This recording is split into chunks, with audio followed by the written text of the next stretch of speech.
So you'll see you have 9 members, and so 5 constitutes a quorum. You can't conduct any official business without a quorum present. So if we held this meeting today and only 4 members were present, you could certainly speak, you could deliberate, but you could take no official action. And we'll move on to deliberation. I just mentioned that term, and that is simply a verbal exchange during a meeting regarding the subject matter within the jurisdiction of the governmental body. So again, in our hypothetical, if today we just discussed invitations to Mr. Bell's Christmas party, that wouldn't be deliberation, but talking about rules, the ELC rules, would be deliberation. And a meeting occurs anytime and any place where a quorum of a governmental body engages in deliberation regarding the public business over which that body has control. So if 5 members of you were in the hallway talking about ELC rules, that would be a meeting. And so there would have to be public notice of that meeting. If 4 members were outside talking about social matters, that would not be a meeting. And the 4th major point is the Act requires advance written notice of the date, time, place, and subject of the meeting. And you'll see in your meeting materials, we provide this notice in the form of an agenda. We are actually required to file that agenda with the Secretary of State at least 7 days before your meeting. And the notice is also gives people an idea of what the meeting is going to be covering, but also the board is constrained to talking about deliberating about matters that are actually placed on the agenda. We'll touch on that in just a moment. I mentioned that a meeting can happen anywhere and it can happen in any place or any time when a quorum of a governmental body engages in discussion or deliberation about public business. And so the question is, well, can a quorum ever meet in an informal setting without violating the Open Meetings Act? And the answer to that is yes. There's a statute covering social functions, conventions, and workshops. If a quorum, if a quorum of this body finds itself at such a gathering, feel free to engage in conversation that's incidental to the event. But at any point, if you start discussing board business and there's a quorum present, we have a potential Open Meetings Act violation because there hasn't been an agenda and that meeting hasn't been publicly noticed. So just keep in mind that wherever you are, if there's a quorum of your body present, you could potentially be wandering into some sticky territory. So key points to remember: always be aware of any situation occurring outside of a properly noticed meeting in which a quorum of members is present. Don't engage in substantive conversations relating to board business when a quorum is present and you are outside of a regularly scheduled meeting, and beware the walking quorum. We harp on this point a lot here at TDLR. A walking quorum occurs when fewer than a quorum of members meets to discuss board business.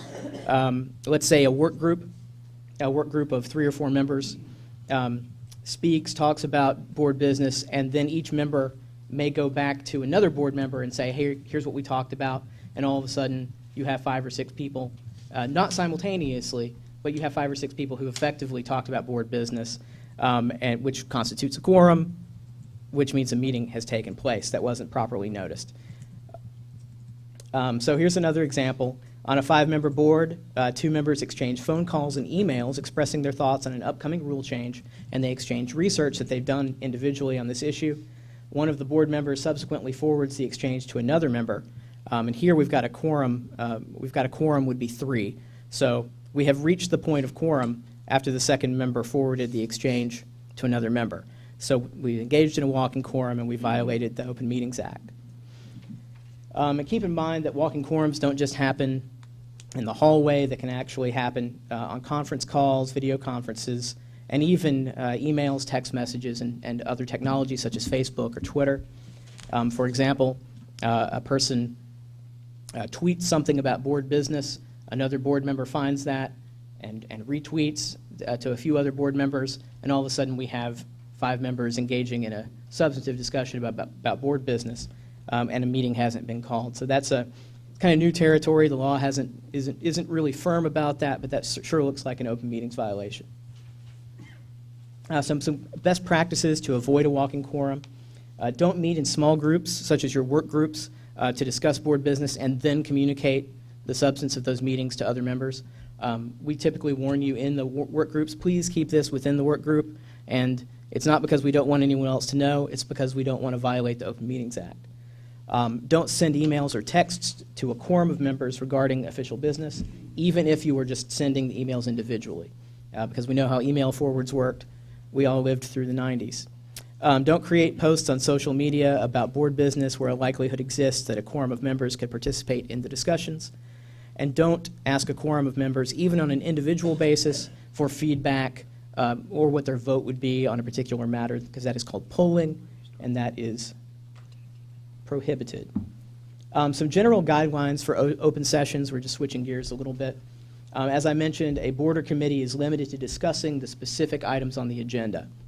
The public comment portion of a meeting, today's meeting, any other meeting, is a little different and poses some interesting problems. Keep in mind that because you are limited to discussing items on the agenda, if a commenter comes up and raises a really interesting point in public comment, the board is really constrained in how you can respond to that. If you believe the commenter has come up with a good item for discussion for the next meeting, we would certainly place it on the agenda for the next meeting. Can't really engage in substantive conversations about things that aren't on today's agenda. Now, we don't want to overcorrect. We don't want to say you cannot respond to a commenter's simple question for information. You can certainly do that. And our attorneys, at any point when we feel like things could kind of go off kilter, we'll certainly raise that. So some best practices to avoid violating the act on the basis of insufficient notice. Members should limit discussions to specific agenda items and should avoid allowing discussions regarding specific agenda items to wander off course to effectively become a new and unnoticed agenda item. And specifically identify items for future agendas and communicate those items to TDLR staff. And just the way that works is if a public commenter really piques your interest, come up and talk to the staff and say, I'd really like to put that item on for further discussion for the next agenda. It doesn't, it's not just the chair who can do that. And of course, the unhappy part here is there are penalties and remedies for Open Meetings Act violations. On the civil side, any interested person, including the media, may petition the courts to stop actions taken in violation of the Open Meetings Act. And an action taken in violation of the act is voidable. And there are unfortunately criminal penalties, or fortunately, depending on how you look at it. Members who knowingly conspire to circumvent the Open Meetings Act are subject to misdemeanor criminal penalties, which can include a fine and up to 6 months jail time. And in these materials, which we can mail out to you, it's got some good hyperlinks, particularly the Attorney General Open Meetings Act handbook and APA handbook. Speaking of the Administrative Procedure Act, we will just hit on a couple of high points here. The APA, the Administrative Procedure Act, really tells our agency what to do in a number of scenarios, but for your board, really the rulemaking portions are the most relevant, so we'll run through those for you. The purpose of the APA is to establish minimum standards of uniform practice and procedure for state agencies, things like governing contested cases, rulemaking, judicial appeal of a contested case, things of that nature, and to provide for public participation and transparency during the rulemaking process. A rule, as you know, is a statement made by a state agency that implements, interprets, or prescribes law or policy, or describes the procedure or practice of an agency, and is a statement of general applicability. We'll be talking about a rule today. And as you see, a rule includes the amendment or repeal of a prior rule. So when we talk about rulemaking, we're not just talking about coming up with something new. We can also be talking about amending or repealing an existing rule. And a rule does not solely relate to internal management or organization of an agency, so our organizational chart is not a rule. That is just the way we arrange things around here. It's not a statement of general applicability. And some different sources for rulemaking. Of course, legislative changes every couple of years. We have new programs or modifications to programs that we have to engage in rulemaking to implement. Advisory board work groups recommend rules all the time. Advisory boards as a body will sometimes recommend rules. Some of those rules are driven by staff needs. There's also the 4-year rule review, which we'll discuss in a moment, and a rule petition. The rule petition is an interesting creature, and any interested person may submit a petition to a state agency requesting the adoption of a rule. And as you can see, an interested person is anyone who is a Texas resident, a business entity located in Texas, a governmental subdivision in Texas, or a public or private organization that is not a state agency but is located in Texas. And we do see these from time to time. The rulemaking process, just give you a quick rundown, and this is relevant today because we are going to ask you to publish a rule amendment. So we have the idea, starting in the upper left-hand corner, we'll have the idea for the rule and then draft and review the rules internally. And those rules go through a vetting process. They go through the general counsel and then up to the executive director. The draft rules will be sent to this advisory board for consideration. At that point, you will deliberate the rule and ultimately you may make a recommendation for publishing, for filing the rules with the Texas Register and publishing the rule. So the Office of General Counsel will file the proposed rule with the Texas Register, and then there's a 30-day comment period. At the end of that period, we gather all the comments. For the ELC rules, for example, I'll review the comments, and our office will determine if any changes to the proposed rule need to be made in light of those comments. We will take the comments back to you the next time the board meets, and if you're satisfied that no changes need to be made, you'll review the comments and make a recommendation to the commission to adopt that rule.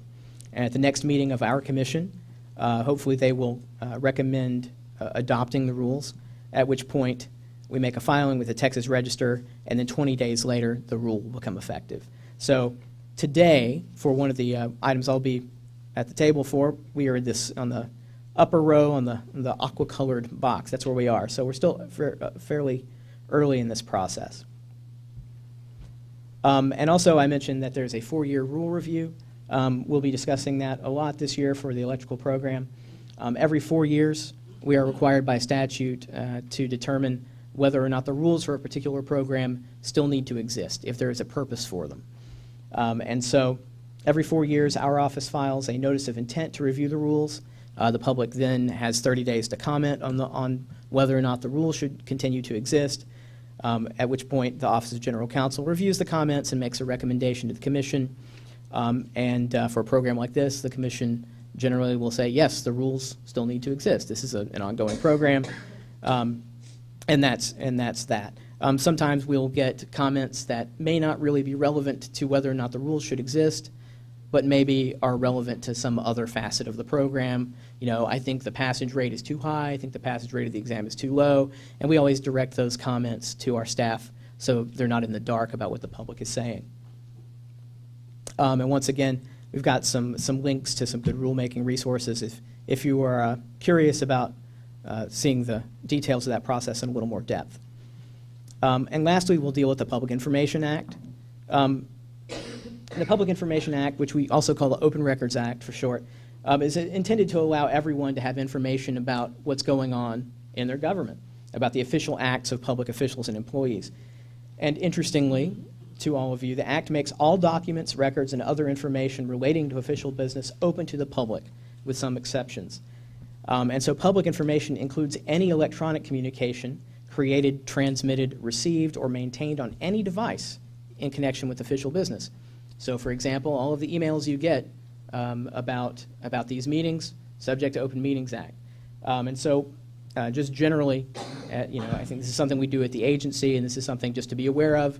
That just be aware that any email you send to the agency about this program is subject to an open records request, and so just act and write accordingly. And similarly to what we saw earlier, this act should be construed liberally in favor of granting requests for information. If we get, if our agency gets an open records request and it deals with some matter that if an email or communication contains some private information, there are ways of dealing with that, but just the general rule is that this information should be subject to disclosure. And here's what a Public Information Act or an open records request will look like to you. If someone sends you a request for public information, please immediately forward that request to the Office of General Counsel. You can send it to me. I'll direct it accordingly. You can also send it to other staff. But ultimately, we have an attorney within General Counsel that organizes our open records process. So if it comes to us, that's probably the most efficient way to do it. Once you forward us that, let's just say you get an email from a constituent that says, I would like all copies of emails regarding the meeting on December 4th, 2018. send that request to us. One of our staff members will get in touch with you and ask you to please forward us your emails. And we have a pretty tight window. We have about 10 days to do this. So if you get a request like that, don't sit on it for 3 days. Please just send it to us immediately. And we can't ask why someone wants the records. We can just ask for clarifications, and that helps us tailor our response. I mentioned there are some exceptions to disclosure. So if any document or an email, there's a date of birth, certain educational documents or medical information, or even an email address, we can redact that, but we have to make that determination. And sometimes we have to involve the Attorney General in figuring out what we can and what we can't redact. And again, here are some links about the Public Information Act. That was just the very quick description, because I think that's one of the things we just ask you to be on the lookout for, is if you get a request, or if you hear from our staff, if you hear from staff about helping us comply with the request, that's the kind of exposure you'll have to Open Meetings Act. Public Information Act. Do you have any questions? Is there anything I can cover in more detail for you? Any questions by the board concerning the Open Meetings Act, Public Information Act, or Administrative Procedure Act? All right, thank you. Thank you, Counselor. I'd just like to take this opportunity to welcome everybody that was here. I didn't do that earlier, but we do appreciate you being here. I hope that you do find our meeting insightful. I know many of you have traveled a great distance to be here, so thank you for being here. Moving on to item D is approval of our minutes of the March 22nd, 2018 meeting. Any corrections concerning Mr. the Chairman, minutes? Mark Yes, sir. Roach, move to approve. A motion to approve by Mr. Roach. Is there a second? Randy Paul McCall, second. Second by Mr. Paul McCall. A motion and a second. Any discussion? Hearing none, call for vote. All in favor say aye. Aye. All opposed? Motion carries. Moving on to item E is public comment. We have one individual that has asked to address the advisory board, and the chair would recognize Mr. Felix Sandoval. Mr. Sandoval, you'll come up here to the front, state your name, and we'll Okay. good to go. My name is Felix Sandoval. I am a retired electrical contractor, and now I'm training electricians at the South Texas College in McAllen, Texas. I would like to distribute a note that I have here, if I may, to the members. Sure. Okay.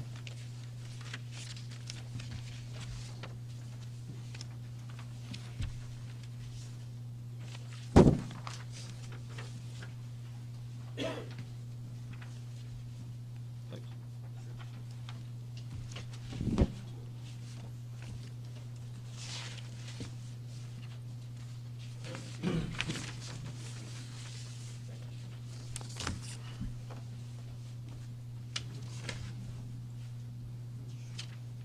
May I sit down, or do I have to? Sure, no, have a seat.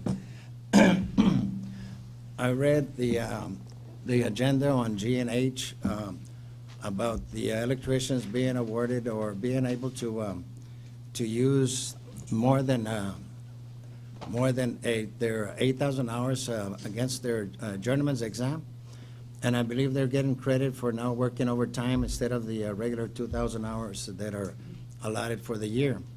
However, when I read that back home, I was thinking about some of the students that come through college, majoring in electrician, whether it's electrician assistant or electrician technology, and I wondered if these students might also be awarded a credit for their going to college as far as getting training in the electrical in the electrical industry.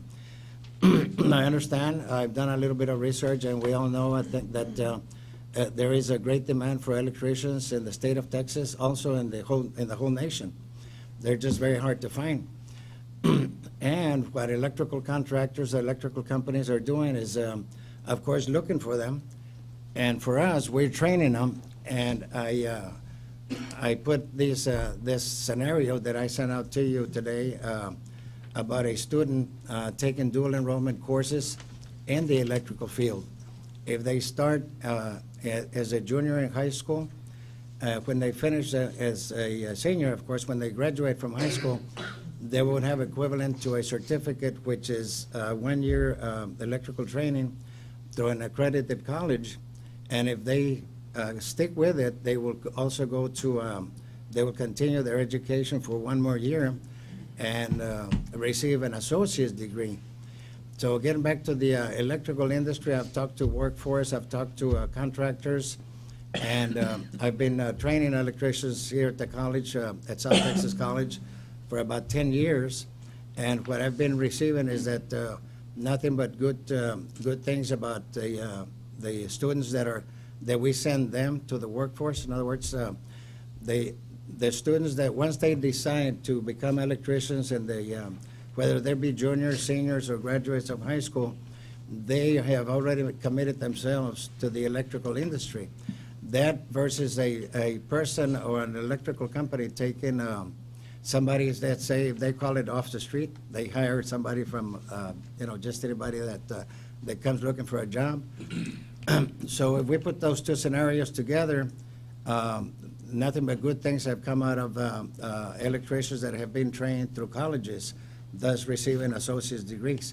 I think we have about 10 colleges that have degrees here in the state of Texas, from a total of about 143 colleges that are out there that could have it. So if I may read the scenario that I put together for everyone, so that the audience can also read it. May I do that? Sure. All right, thank you. This is an idea that I'm introducing to the advisory board. Of course, it goes together with item G and H. There's an idea to grant credit of 1 year towards the journeyman's exam to students who graduate with an associate's degree with anything that has to do with an electrical title from the Texas Higher Education Coordinating Board. This degree should come from an accredited college. As I mentioned before, the shortage of electricians in the United States and the electrical industry is demanding electricians to be trained before they are hired. Some students are beginning their training, like I mentioned before, at the high school level. And if we continue this, of course, it would be the perfect scenario. That's my opinion. The following scenario that I have put together would be an ideal practice if we can take that we can take to see that the demand of electricians is met in this country. For example, a student in their junior year, which I've already mentioned, but I'd like to read it again from the note. In their junior year of high school can begin taking courses as a dual enrollment course. We all know about dual enrollment. Students are getting ahead of the game by the time they get to the university after high school. Then they have received so many credit hours. So we can do the same thing for electricians and other trades. When he or she graduates from high school, he or she will be able to hold a certificate as an electrician apprentice. For the audience and everybody on the board, of course, an electrician apprentice is anyone who applies for an apprentice license with TDLR, Texas Department of Licensing and Regulation. So anybody who applies with a good record, a good background check and so forth can receive the apprentice license. After a associate's degree, the student will be able to complete 3 years instead of the 4. 3 years or 6,000 hours of field experience and be able to take the journeyman's exam. Technology is taking a very fast pace in our society, and we have to plan to meet or at least stay in focus with the changes that it brings. And by that I mean that the 8,000 hours required for someone to take a journeyman's exam has been in existence ever since the regulation of electricians back in 2004. However, electricians have been around forever. So I myself received my master's license from a municipality back in 1978. So of course the experience that tells it all, and as far as the education that is concerned now, or in short, what I'm trying to say is this: let's educate electricians so that the workforce can hire them before anything else. And also, if the students are graduating out of high school and going to work straight to as an electrician, And if that versus coming to us for, or getting a college credit, again, the workforce at the electrical industry are looking for those kind of students. If they are going to hire a particular electrician, they take a look at someone who has a certificate from a college or an associate's degree versus a person who has not ever been acquainted with any kind of electrical experience. They select the person that has the certificate or associate's degree from college, from a college, accredited college.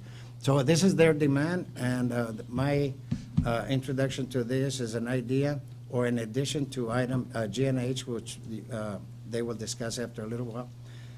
This is just like an addendum to it. That's my idea on it. Right. Well, thank you, Mr. Sandoval. We appreciate your comments, and thank you for what you're doing and your vision for workforce development. It's certainly Okay. something that this board's been very passionate about and been working on for several years. So Thank you, for Mr. Bell, being and here everyone. today. Thank you. Yes, sir.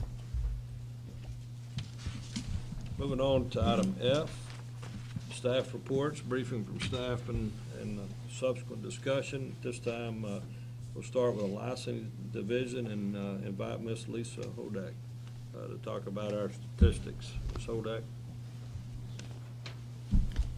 Good morning, Chairman and board members. I'm Lisa Hodak, the licensing manager. So I have presented you with the licensing statistics for 2016 through fiscal year 2019 through October. As you can see, most of the numbers are fairly consistent. There's a slight climb in some of our license types. And I also want to discuss a little bit about our journeyman industrial electricians. The report actually shows that we have issued 22 licenses. However, I did a little research, and as of yesterday, we have 33 licenses that we've issued.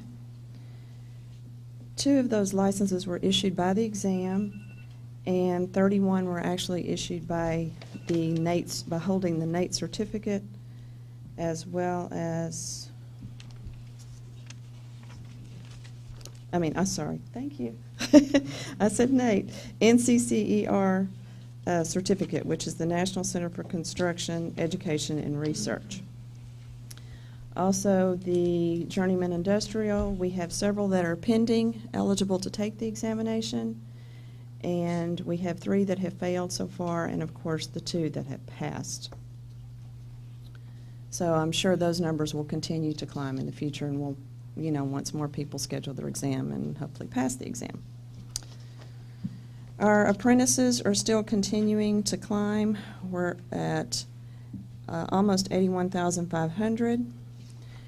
And then overall, our total population, we're at 142,321 for individual license types. The facilities are 11,442. And then our total combined is 153,763,000. And that pretty much concludes my report. I'll be happy to answer any questions that you may have. Thank you, Ms. Hodak. Any questions concerning the licensing statistics? Mr. Chairman, Mark Yes, Roach. sir. Ms. Hodak, doesn't seem like folks are lining up to get in the journeyman. Industrial? Yeah. I thought you might have the answer to that one. Interesting. We don't know why they're not. Of course, the holidays are happening right now, so that could be part of it. But some have been eligible for a little while, and some have just been made eligible. So we started accepting applications in July, and that's when we first started issuing the licenses. They do have a year to complete their application process, which also includes taking the examination. Okay, thank you. Any other questions? All right, hearing none. Ms. Hodak. And I also want to add, Chairman Bell, thank you very much for all you've done for the division, the agency as a whole, electricians in the state of Texas, and wish you much success. Thank you. I appreciate that. Thank you. Thank you. Moving on to item 2, E2 is Customer Service Division, or F2, Customer Service Division. Chair would recognize Ms. Irma Mendoza, or Mr. Irma Mendoza. Mendoza? Well, good morning, advisory board members. My name is Tuan Nguyen. I'll be stepping in for Irma Mendoza today to cover for the customer service statistics. So as you can see from our stats, we are providing fiscal year 2018 stats and September and October of the fiscal 19 stats. So the stats have been relatively averaging about 4,000 to 5,000 contacts for the months. And we have slight decreases around now, September and October, mainly due to the holidays, but we also see trend lines that we also have less contacts as from last year. This mainly due to our faster response time for emails and whatnot. But we did see a small increase in email contacts around June, July, and August. And a lot of those inquiries about renewal status, certificate of insurance inquiries, and exam eligibilities. Other than that, I'll be happy to answer any other questions you'll have for me. Any questions from the board concerning the customer service statistics? All right, thank you. Moving on to item F3, the Enforcement Division. Chair would recognize Ms. Robin Glassner.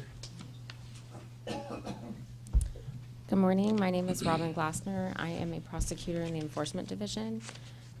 This board was previously worked by Dawn Burton, and she just got reassigned to a different board and to a different program area. So I've been with ELC ACR for about a year now, and I started off doing other programs in the department. So this is actually my third set of programs. So I'm going to be giving the report from now on unless we have some more changes. The Enforcement Division just has a few staff updates. We are about to put another attorney onto the ACR ELC team. One of those attorneys, we're not sure who that's going to be yet, but one of those attorneys who it might be is in the room right now, and she is my backup just in case. It's Ms. Rebecca Burkhalter, who's back there waving her hand. And we're very happy to see her come from an attorney 3 to be promoted to an attorney 4. Our intake division recently hired a new manager, and her name is Cheryl Wilson. And just to update you guys about stings that have occurred recently, a sting occurred in the Valley area. The 8th and 9th was in Alamo, Texas, and then on October 10th, a sting occurred in Brownsville.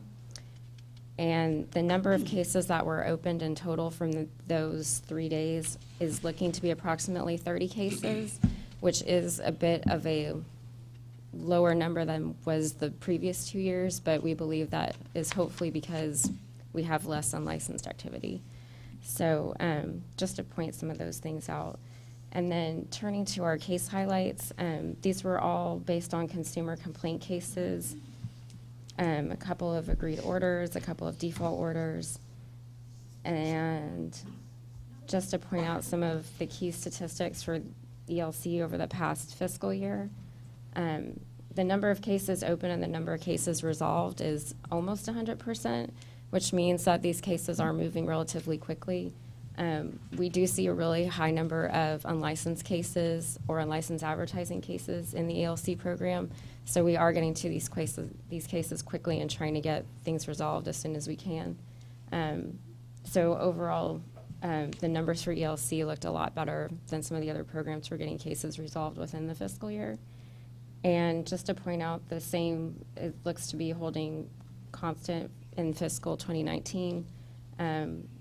We almost have at 100% of opened and resolved right now. And again, our fiscal year starts September 1st, so the 2019 fiscal year is only from September 1st till about when the report was pulled, which for this board, I believe, was about November 16th. So it's almost to the day. And I can answer any questions. Okay. Any questions concerning the Enforcement Division? All right. Thank you. Thank you. Moving on to F4 is the Education Examination Division. This time, the chair would recognize Ms. Frances Pringle.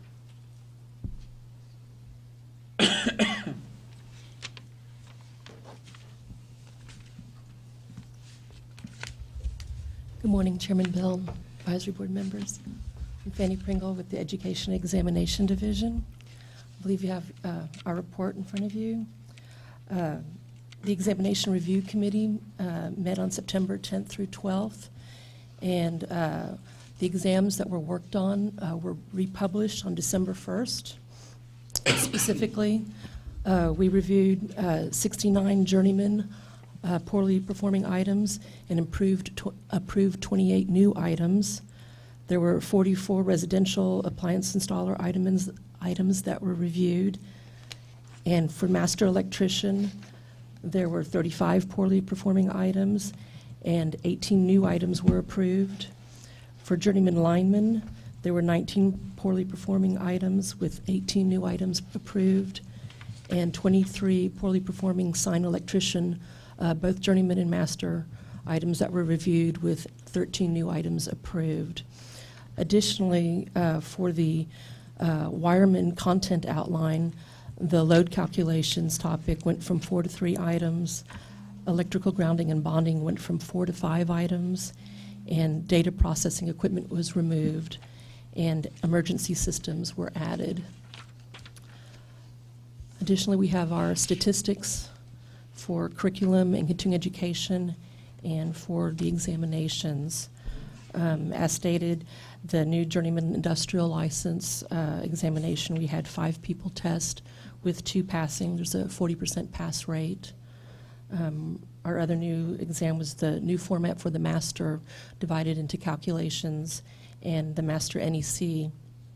It looks like the calculations statistics are starting to settle in the mid 20% range right now. We've had 2, it's fairly consistently, that seems to be where it's leveling off. For the master NEC, that's been a little bit more erratic. Not really sure, it's just speculation. With the new format, we believe that a lot of people are focusing on the calculations, so they're not putting as much preparation into the NEC. Also, when someone takes the exam, they get the NEC portion of the exam first, and they may be having anxiety about the calculations to come, and so they're not quite as focused possibly. But right now, that also seems to be, for like the last 2 quarters, around 22%. Are there any questions? Any questions concerning the education Yeah, examination? Chairman John Lewis.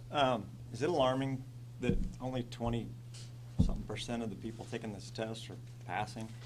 Well, prior to the new format, there was, I think it was like in the 30s, we were in the 30s range. We've come down. And so it has come down. We contribute that to the new format in general. There's always a plunge, so to speak, for a short while while people get used to the format. And the focus on calculations, frankly, prior to the new format, it was well known that it was possible to pass the exam without answering a calculations question correctly, and now we're requiring people to get a minimum of 70% correct. So they're having to switch gears on how they prepare for the exam. We just anecdotally, in speculation, comments that I've received from ERC members that the people who have taken training prior, classroom training prior to the exam do better. Calculations is complex. They're complex. They require training. You know, it's possible, but not necessarily probable to do well on an exam without that level of training. It just seems to me that one of our plights with our industry is we have a really hard time getting people to want to be part of our industry, and then 2, actually, go through the training and get the jobs. And it's just, and I'm not saying we need to dumb down the test or anything like that, because I think this is super important that we just, I think as an industry, it's a burden on us to be able to learn how to train or figure out a way to get this achieved, get this pass rate up. I think Sure. 50% would be our goal. Absolutely, and I agree that we don't want to dumb down the exam. We've set the bar a minimum standard of competency and safety. We don't want occupational safety to decline where people are getting killed, electrocuting themselves when they're installing systems. We don't want families burning down their homes or millions of dollars of equipment being destroyed because of incorrect load calculations. Having said that, it's a very complex field. Just the science of electricity, the physics involved, the math calculations involved. It takes a concerted effort and training, and I think oftentimes people coming into the field, they're not necessarily college graduates. They're coming straight from high school or a GED program. They don't have the study skills. They don't have the experience preparing for these type of exams that someone who is in college who takes exams all the time. And so that's a new skill set that they're having to navigate as well as the actual material. Again, without that additional training, prior to taking an exam, there's on-the-job work, of course, like with apprenticeship programs. But again, it's not. There's writing skills and paper skills versus hands-on skills, and we're measuring their book knowledge, so to speak. And so it's different preparation, and a classroom training seems to benefit those who have it, where they have an instructor and who can teach them the calculations and provide them with clarification on information that's in the NEC book and things like that. It's possible not to take those and pass, but again, just, based on the pass rates, it doesn't seem as probable. Mr. Chairman, Brian Francis. Yes. So, Bane, that's probably the most comprehensive explanation anyone's ever heard about the exam, and I appreciate that. I really do. It is alarming. 22% is alarming. But when you watch the exam review committee do their work, roll their sleeves up and go through the code, and Jerry and the team, they know that I'm always emphasizing, okay, are we asking for the minimum competency? Are we asking for somebody who's starting day one as a journeyman? We're not transposing on them that they should have master level and 20 years experience. Are we really digging down to starting day one as a journeyman? Are we testing that knowledge? And they work hard in that review committee, and the code, I think it speaks to the complexity of the code. I mean, at the end of the day, this examination says, can you navigate and understand how to apply this very complex National Electrical Exam Code? And that's the key. It's not an easy examination. We have other programs that have higher pass rates. You kind of said that 50% is the target. It's really not. It's who can pass the examination is the target. If you have done the work and done the psychometrics and developing an examination that specifically measures what that person should know and how they should navigate the code, then the pass rate is the pass rate. I remember when I was at the Real Estate Commission, and we took over before we had a third party develop our examination, the pass rate was 95%. Well, the exam was on the street.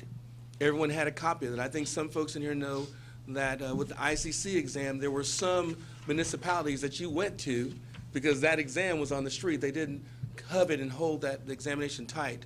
At the Real Estate Commission, when we went to that third party, the first time we put a psychometrically exam out there, it plummeted from 95% to 31%. I was packing my bags in my office because I knew I was going to get fired because everybody was kicking and screaming. But at the end of the day, the exam measures what it's supposed to do. And I know that you've been involved in the review committees and you understand the work they put in. If there are other members that have some concerns about it, I would encourage you, to coordinate with Fannie and Ray to be a part of that process because that's where the rubber meets the road. And I think that at the end of the day, creating and identifying qualified and competent electricians, our examination does that.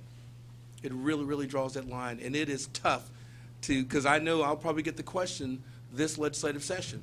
Ms. Francis, I know you're talking a big game over there about removing barriers and impediments and trying to respond to natural disasters and getting more people in the business. Why you have a 22% pass rate? And of course, in my head, I'll be saying, because your nephew's not really that sharp, but you can't say that. So what I will say is, we have a very, very comprehensive exam development process that we believe is appropriate in measuring the competency of those individuals that will be doing electrical work in your parents' home. And we think we do a good job of that. But it is troubling when you see that plummet. So I don't want you to think we don't take it seriously. We do. Well, one more, John Lewis again. So I don't disagree with, I feel like that, hopefully my point was made that the test is super important. I think that where we're failing as an industry is preparing those Yes. people for that. Because just looking at my industry, the sign industry, we added 11 new masters last year. We've got only 500. To me, that's like, it's dying if we don't, and masters is less than 5%. So we add, which, it's rate of growth, but at the same time, I don't feel like we're keeping up with the demand. Right, Fanny Pringle again. Yeah, the exam is just a measuring stick. We don't educate people with the exam, but it is about preparing people to take the exam, whether it's recruiting community colleges, military, larger pools of people, and again, like you said, preparing the students so they do have the skills, what they need to pass the exam. Brian Francis again. Last week I participated in a workforce commission panel dealing with the untapped populations that can really add value and add a little bit more depth. Basically, go fishing in different holes that we've been fishing in. Finding those individuals, as Fanny said, that were in the military, even the offender reentry programs, looking at the foster and at-risk kids, and they've had a lot of success with the A word, apprenticeships. The apprenticeship programs have shown a lot of value in preparing people, one, in how to go through that code book, and having someone who is trained in training. Not everyone who understands the material is capable of teaching the material. You may be a great master electrician, a great master sign electrician, and you got that person under your wing. Well, it's more of a chicken wing than a knowledge wing. You're not really contributing knowledge because you don't have the skill in conveying that, and not everyone understands that.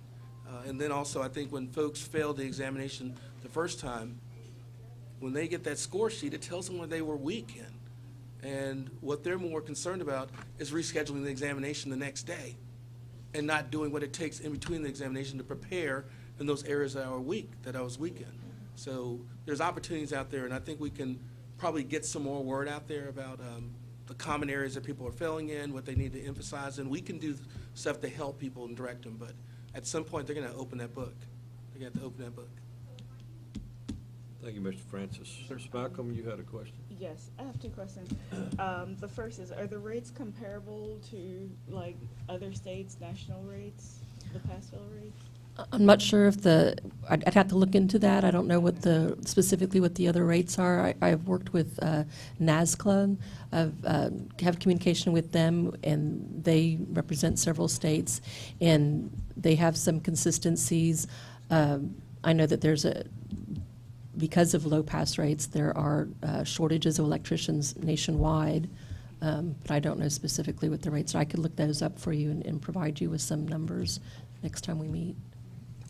And what's the average number of times that they're taking the test? We don't have any way of calculating that. The statistics that we have are just the number of times the test was attempted, but we don't know if it was one person taking 20 exams or if it was 10 people taking the exam twice. Our data management system isn't equipped to make those calculations. Thank you. Keith Bell, Mr. Lewis, were you talking about a specific exam at 20%?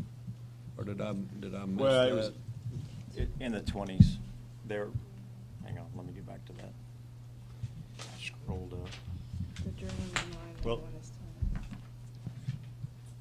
20. I'm just looking down in the bottom lower corner where it talks about, Right.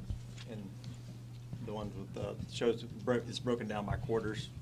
And, in the first quarter, it's 28.5%. Second Got quarter's it. 27. That's where and then it looked like the time to take the test is in the third quarter because it's over 30% pass rate. Well, and part of that is the zeros from the licensure, licenses that don't have very many people in them. I mean, that, I'm assuming that 27.8 in the last quarter includes 2 zeros and a 10%, and there's 8 and 10 and 12 zero people taking those tests. That kind of runs the, I think if you take the test, the people that are taking the test and the tests that are really relevant to the industry of where most of the works and the shortage is, that number gets way up when you take out the 2 zeros and a 10. You see what I'm saying?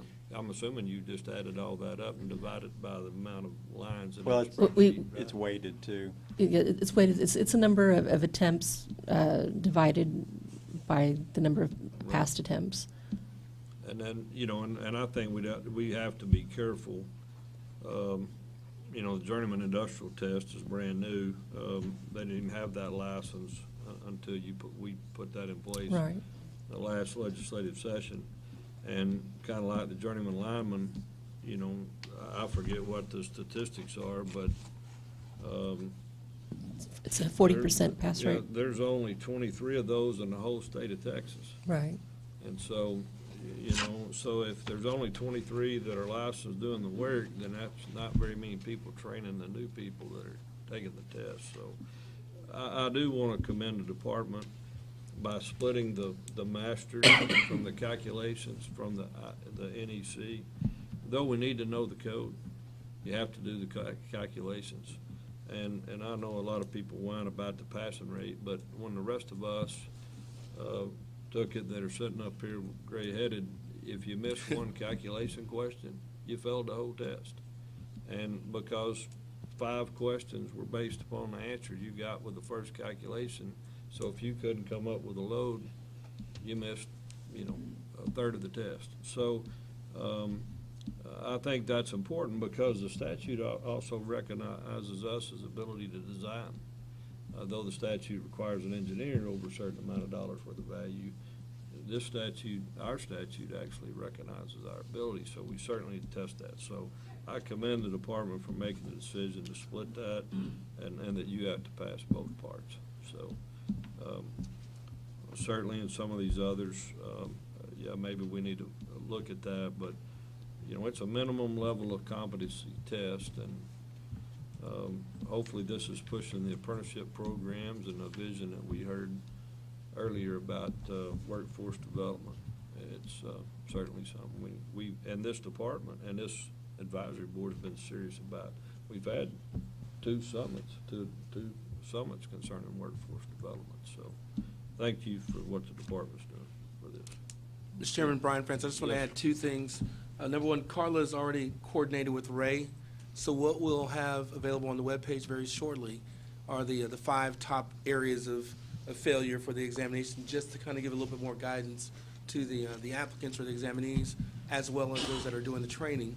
And then in regard to NASCLA, which is the National Association of State Construction License Agencies, I will never say that again, so NASCLA is what I'll say.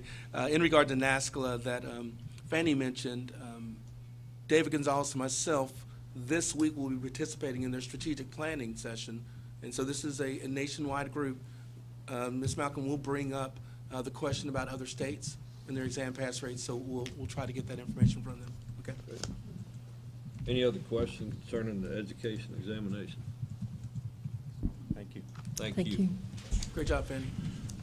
Moving on to F5 is Regulatory Program Management Division. This time, the chair recognizes Mr. Jerry Daniel. Mr. Daniel. Morning, Chairman Bell, advisory board members. Thank you for being present. If you take a look at my report, we've got a lot of things on there. Doesn't look like a lot, but these are the notable activities. Want to help you out here. I sit back there and I didn't feel like I could get up here fast enough to help you out with your conversation. Why, Mr. Lewis, are we having bad scores? Nobody's requiring training. From what we can determine, less than 10% of our electricians are getting training. I can tell you equivalently, the union has shared with me that they're passing 91% or better first time. What's the difference? They're training their people. This is an exercise in using that code book just like you use your side cutters, your Kleins, whatever it may be. If you do not know how to use that code book, you are not going to be successful. If you can navigate that code book and understand where articles, keywords, examples, calculation examples are, you're going to breeze this test easy. I will tell you, sitting right here, my journeyman test in Houston, Texas was harder than our master test. Let's be for real. It's multiple guess. I got a 25% chance of getting that question right by just picking one. That is the truth. We need training. With our near states, we just attended the NERA meeting in August. Our near states that require training, they're in the 90 percentile with their people passing first time. You can't even come to their state and be an apprenticed electrician until you are in an apprenticeship program and you are getting training. And until we recognize the value of training, these scores are going to stay low. They're not going anywhere. This test is not hard. This meets minimum competency of what we're asking these young men and women that they've got to do to keep Texas safe. And again, I can't stress how important training is. This is somebody that sits on both sides of that fence, somebody that started without training, somebody that got training. I will absolutely tell you, when you take the experience and you put the training with it, that's when it all comes together, the light bulb turns on, you know what you're doing, you know why you're doing it. Most of the people taking this exam have never had a code book until a month or two before that exam. They've never looked at it. I'll never forget the first time I was handed a code book by my boss, told me you need to read this. Only other book I read that was bigger than that was the Bible. It was very scary looking at it and going through it and not even understand it. And as all of y'all know, the code doesn't speak normal language. We have our own language, it's all our own. We're trying to help that. As you can see, we actually are on the code panel 17. Very important because we want to stop the electrical shock drowning deaths that are happening. There's major changes coming in the 2020 that's going to help that. But again, it's a learning process. A lot of people don't understand. They think I get to my master level and I have did it, I am done, it's over. No, every 3 years it is a new learning process. I am a student of this code.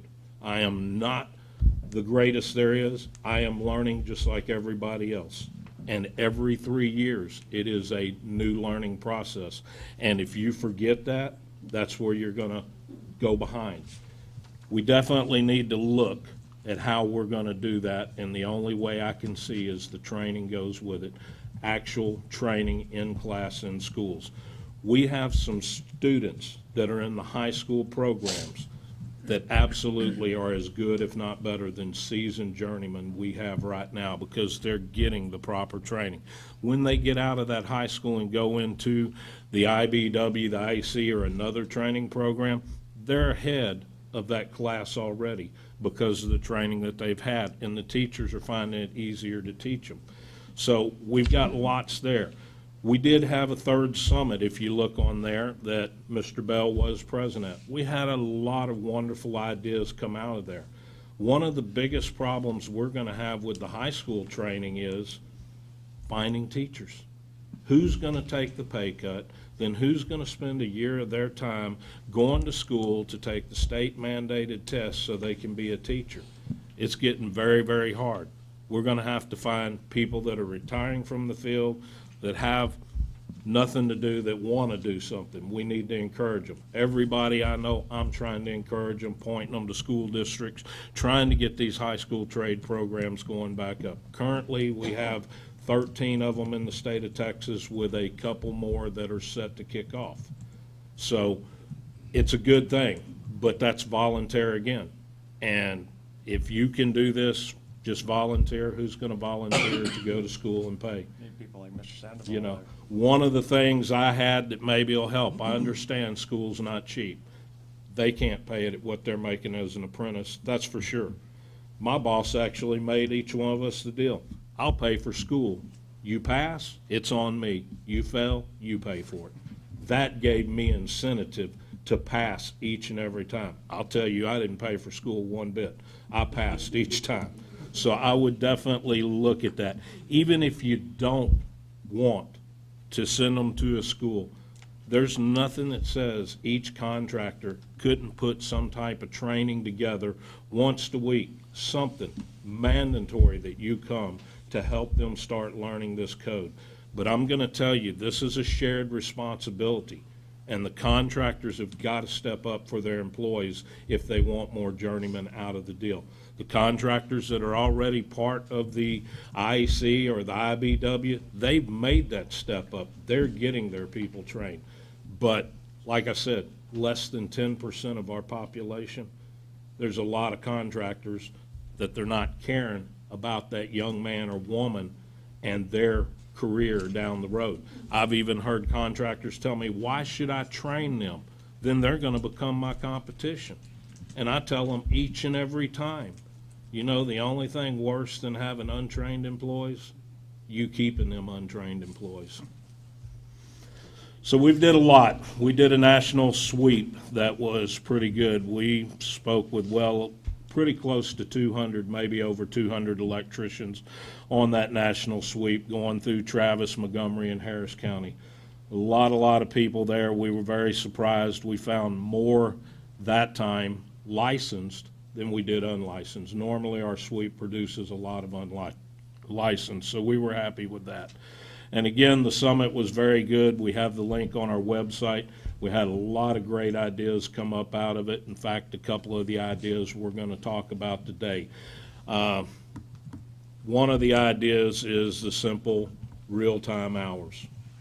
Real-time hours means a lot because right now there is a program in Houston, a school, and it is through Spring Branch School District that starts in 9th grade. 9th grade at 16, I can get an apprentice license. If I go to work after work and on the weekends in school, and at the end of 4 years when I graduate, the way our experience verification is, how many years did you work? Well, that's 4 years. So he's getting credit for 2,000 hours a year when he may have done 1,000 or less. That wouldn't be fair to the electricians that are working well plus 2,000 hours a year. So I think this is a good thing that'll be coming up. This actually was something that Mr. Roach brought up, I think, in the few meetings back about why not real-time hours and instead of 2,000. Through the summits, this was a theme that kept going. So you'll hear more about it, get a chance to discuss it. It's actually something that came out of all of our summits and discussion, and I think it will help. But again, it doesn't matter if I get 8,000 hours a year. If I don't have the training, I'm not going to be very successful when I walk into that exam. If you have any questions about anything on there, I'll be happy to answer any of it. Thank you, Jerry. Any questions concerning the regulatory program management? Chairman Mark Roach, Jerry, I commend you, as always, on your candidness. It is incumbent upon the industry to start pulling its weight. I think the agency's done a great job in trying to create an environment that allows for fair testing. And you're right, we've got a bunch of guys in the industry that just, we got to fix them. We fell behind and it's time to pick it up. Serious damage control. Absolutely. Well said, Mr. Roach. Any other questions? All right. Thank you, Jerry. Thank you, and congratulations, Mr. Thank Bell. you. Moving on to F6, Executive Office. Chair recognizes our Executive Director, Mr. Brian Francis. Mr. Chairman, it's a pleasure being here. I just want to take the time to say thank you for the service that you've done for the state and for the agency. We really appreciate it. So we're going to give you guys the executives in triplets over here in presentation. Carla will be laying out the legislative appropriations request. Nick will provide you with our contact information, and then I'll close it out with our strategic planning process and efforts. Good morning, Carla James, TDLR. First of all, thank you for your volunteerism to the state. I know that you have a highly paid position here, so we appreciate you being here. Real briefly, each state agency is required by statute to present a legislative appropriations request to the legislature every 2 years. And that is our request for funding for the following 2 years. So we submitted ours a couple of months ago, and that'll be the document that the upcoming 86th legislative body will look at to determine funding for the agency. We asked for 4 exceptional items this time, and those are, the first is a new licensing system for the agency. What most folks don't see as they go onto our website and register for their license is that on the back side of that, we're currently utilizing 9 different licensing systems. And it's making it increasingly harder to do our quick business that we pride ourselves on. So we've requested some appropriation authority to build a new system.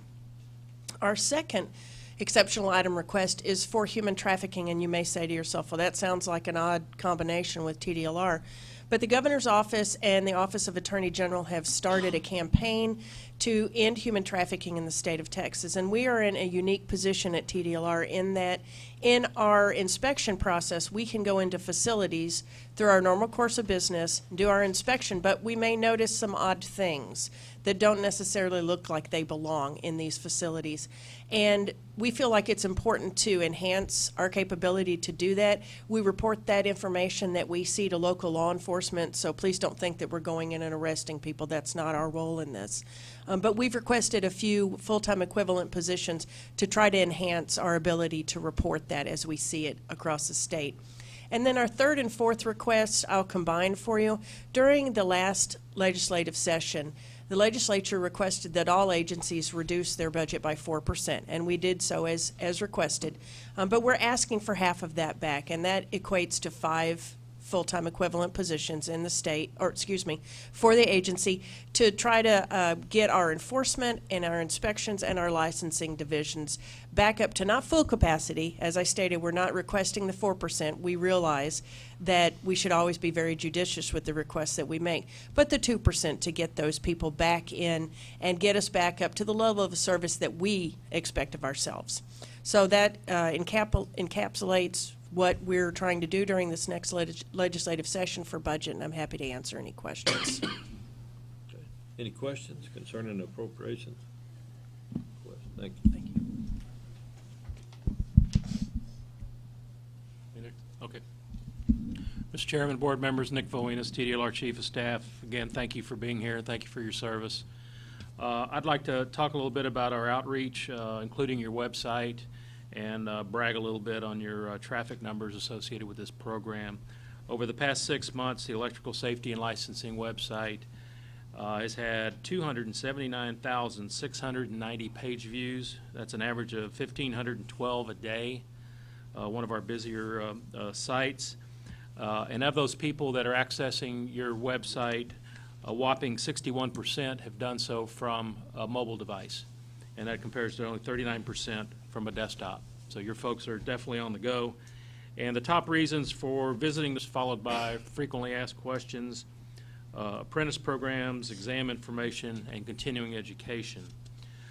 In addition to our web presence, I want to remind you of our social media accounts.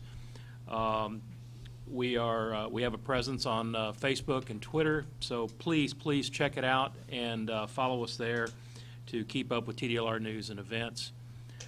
We also have a group of about 275,000 subscribers that receive various email blasts pertaining to this program. If folks are not receiving those, they can easily just go to our website, tdlr.texas.gov, and subscribe there, and they'll start receiving those immediately. I also wanted to introduce you to our newest member of our communications team, our Public Information Officer, Tila Mange. She's sitting in the back of the room there waving at you. She's been with us just a few months, but she's hit the ground running, and in a very short period of time has really done a lot for us. She's very talented and a very productive member of our group, and we're real proud to have her on our team. So, thank you, sir. Any Mr. Chairman? Oh, I'm sorry. Ma'am. Any questions concerning the outreach and our Chief of Staff? All right. Mr. Chairman, Francis. Brian Francis, Executive Director with TDLR. First of all, I want to share with you that we're going to be having a retirement on this side of the table. Nick Voinas is taking a very well-deserved retirement at the end of January for our agency. So if you would join me in just showing some appreciation of what he's done for our agency.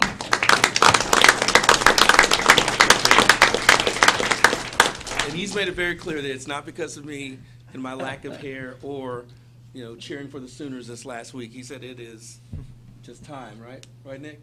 Sticking with that story? Yeah. All right, stick with that story, man. So, Mr. Chairman, I want to talk just briefly about our strategic planning process. As you're aware, TDLR takes it extremely seriously, and we conduct, the face-to-face focus groups across the state. We have the online presence, whether it's the survey or the Facebook, reaching out and trying to get that information on those questions of what do we do well, what can we do better, and if you're king or queen for a day, what's the change that you would make in the process? Well, the culmination for most agencies is the plan. It's the written document, put it on a shelf, and you're done with it. I'm proud of the plan that we've created, but for us, that's the starting point. It's a starting point for conversation that should drive what we do every day. In that plan, we established our mission. It's very simple, to earn the trust of Texans every day. I don't even have to finish the rest of the mission, because that's what we have to do every day, is earn the trust. We know that in today's society, sometimes folks don't look on public service with the respect that I think it deserves. And so it's incumbent upon us to figure out what we can do every day to earn that trust. The clock starts over, and I know the staff takes it very seriously in how they approach it. You see it with the talent that came to the table today. We have some very, very talented individuals. Our vision is to be the best, and I don't have to finish the rest of that. To be the best, and we're not just competing against state agencies and other municipalities and public services. I'm talking about anyone. To be the best at what we do, and it's public service.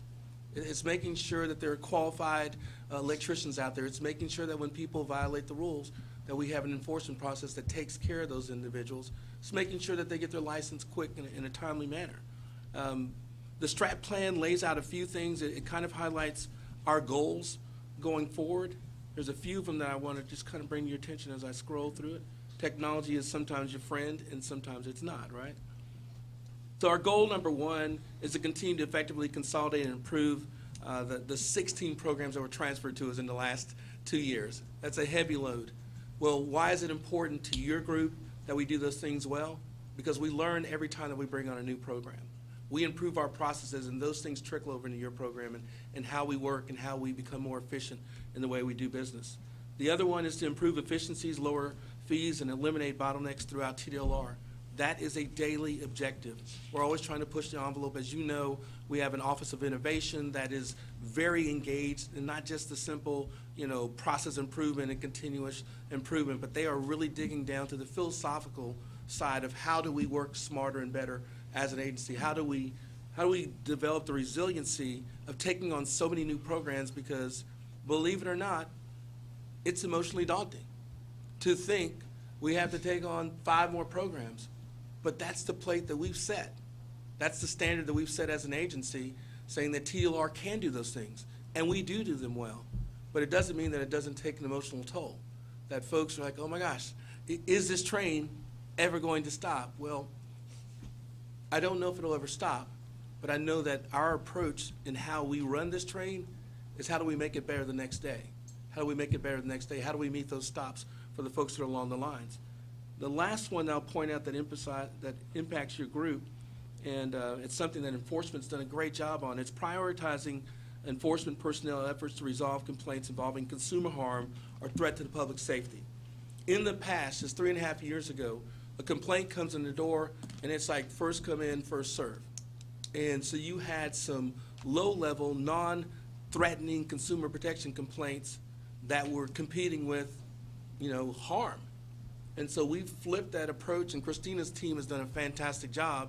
Our average time to resolve complaints about 3.5 years ago was about 208 days, and now it's down to about 142.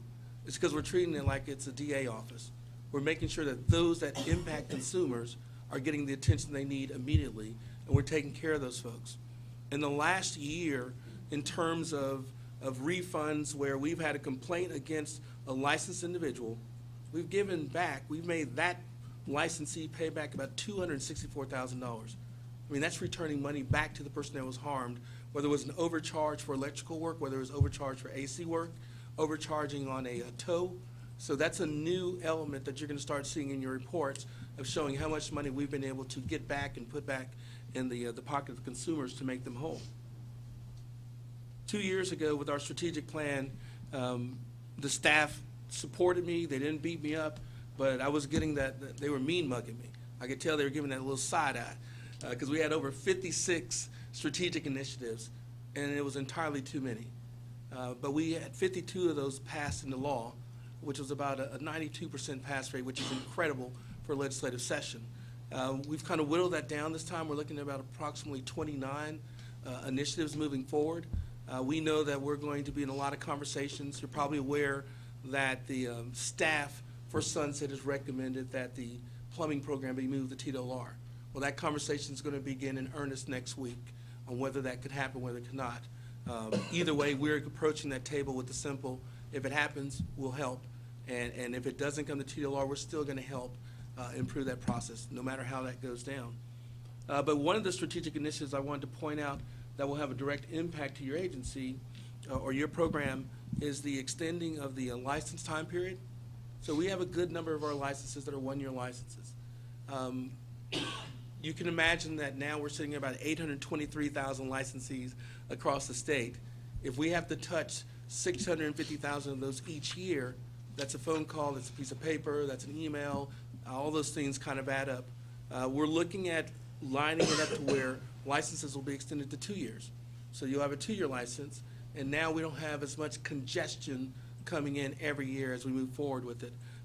It's obviously going to allow us to extend our resources to some extent, and of course we will apply the TDLR touch to it, so we're not going to just double your fee.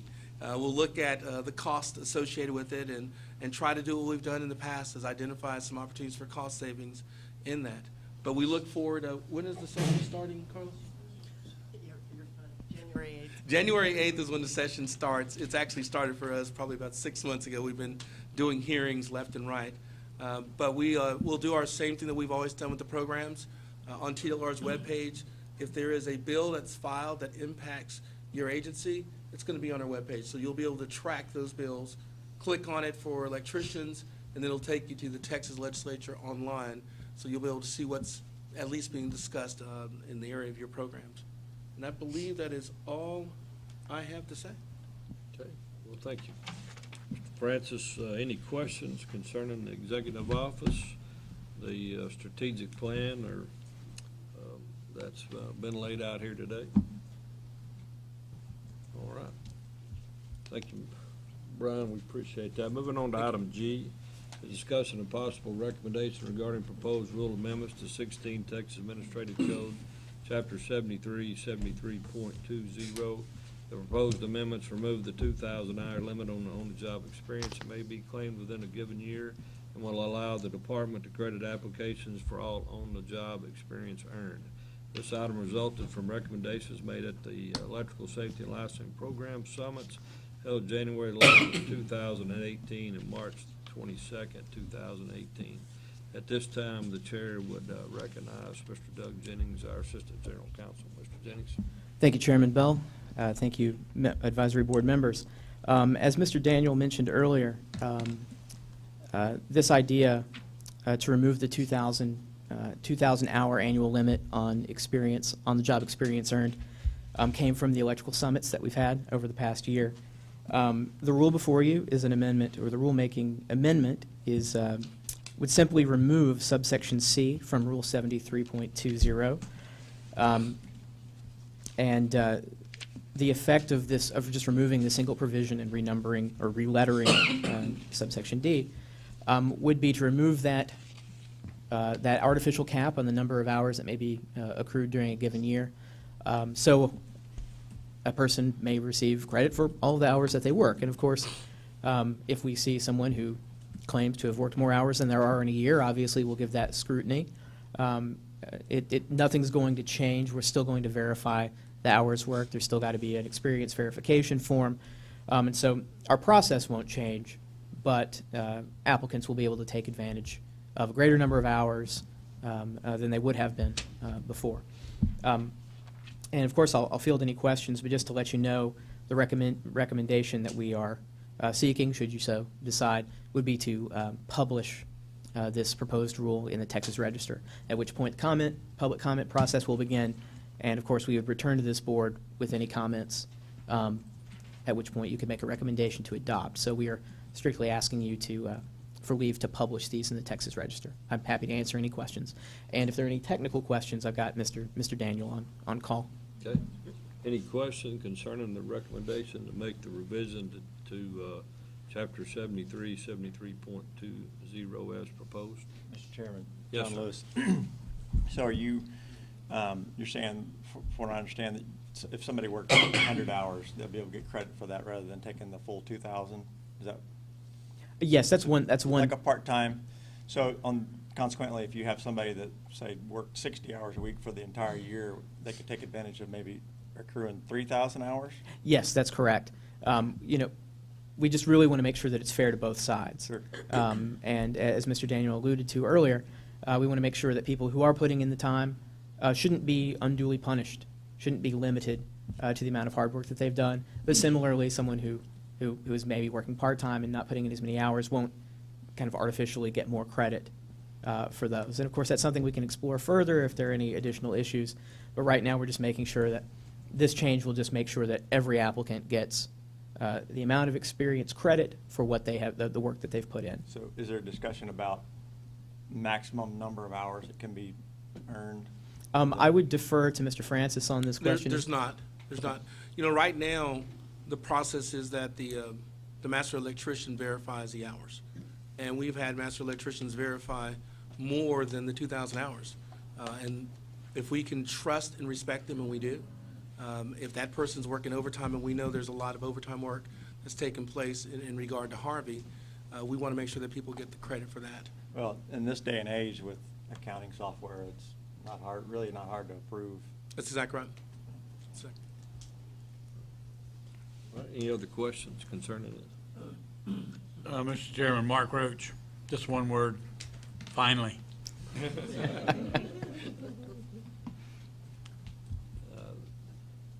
Any other questions? If not, Chair would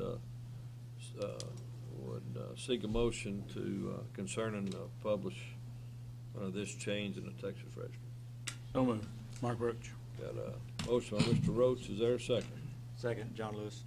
Second, Mr. Lewis. Got a motion and a second. Any discussion? Hearing none, call for the vote. All in favor say aye. Aye. All opposed? Thank you. Motion carries. And I, too, would like to commend the department, Doug working on this, Mr. Francis and the rest of the group. You know, we've been talking about this for years. And then, too, just to go out here and do these summits. There's a risk in that for an agency to go out and 3 different times, just tee it up and just let anybody come in here and just, you know, throw rocks at you, shoot you, you know. Penalties on an advisory board and the department of all the things that we necessarily can't do just because we're limited by statute. But this is certainly some things we can do, and I commend for the agency, the department, to look at this and to make this revision. So You guys have done a great job. Thank you. Thank you, Mr. Jennings. Thank you, Mr. Bell. And if I may, before I go, I just wanted to thank you for your service. I've only been here, I guess it's approaching 3 years on this program, and I've really enjoyed working with you, and I hope that you'll return to teach a master class on how to run a meeting. Your skills are impeccable, and I'd like to see you share that. Thank you. Thank you. I appreciate your kind words. Moving on to item H, discussion of proposed policy to allow early examination of applicants for the journeyman electrical license, including on-the-job hour requirements and necessary process changes. This item resulted from recommendations made at the Electrical Safety and Licensing Program Summits held January the 11th, 2018 and March 22nd, 2018. And at this time, Chair would recognize Mr. Von Feinleib. All right. Hi. Yes. Hi, good morning. I am Yvonne Feinleib. I am the new Building and Mechanical Section Manager. I replaced David Gonzalez, who moved up to a higher position. And I'm very happy to be here to talk about item H.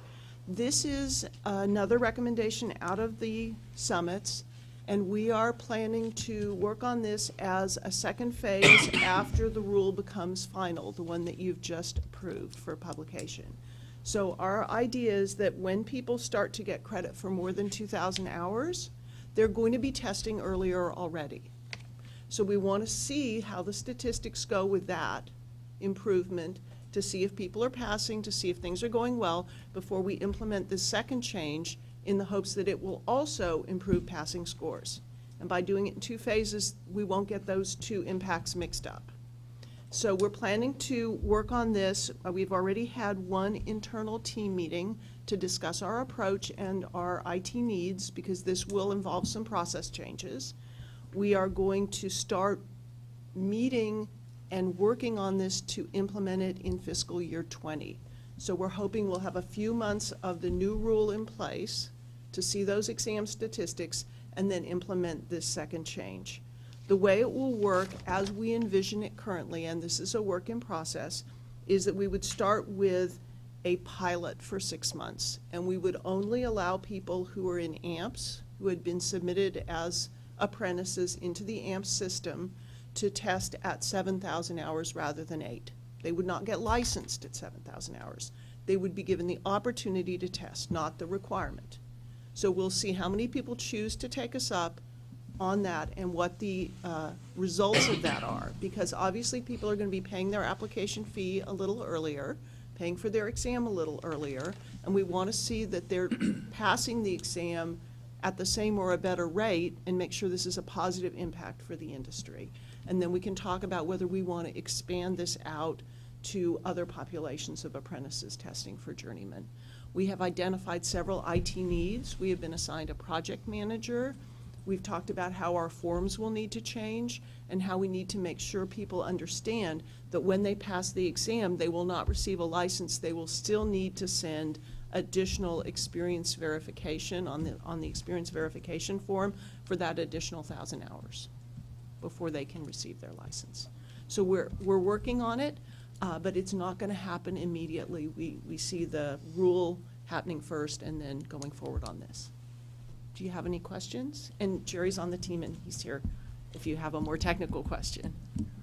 Keith Bell, Ms. Feinlein, can you explain to the board and the audience what the AMPS, that acronym is? This for is those that don't know. This is a system that allows people to be submitted as apprentices from their training program, and they then don't have to take the continuing education because they've demonstrated that they are in a program receiving training. Do you want to add a little to that? I think you asked the acronym. I believe that would be Apprentice Management Program System for AMPS.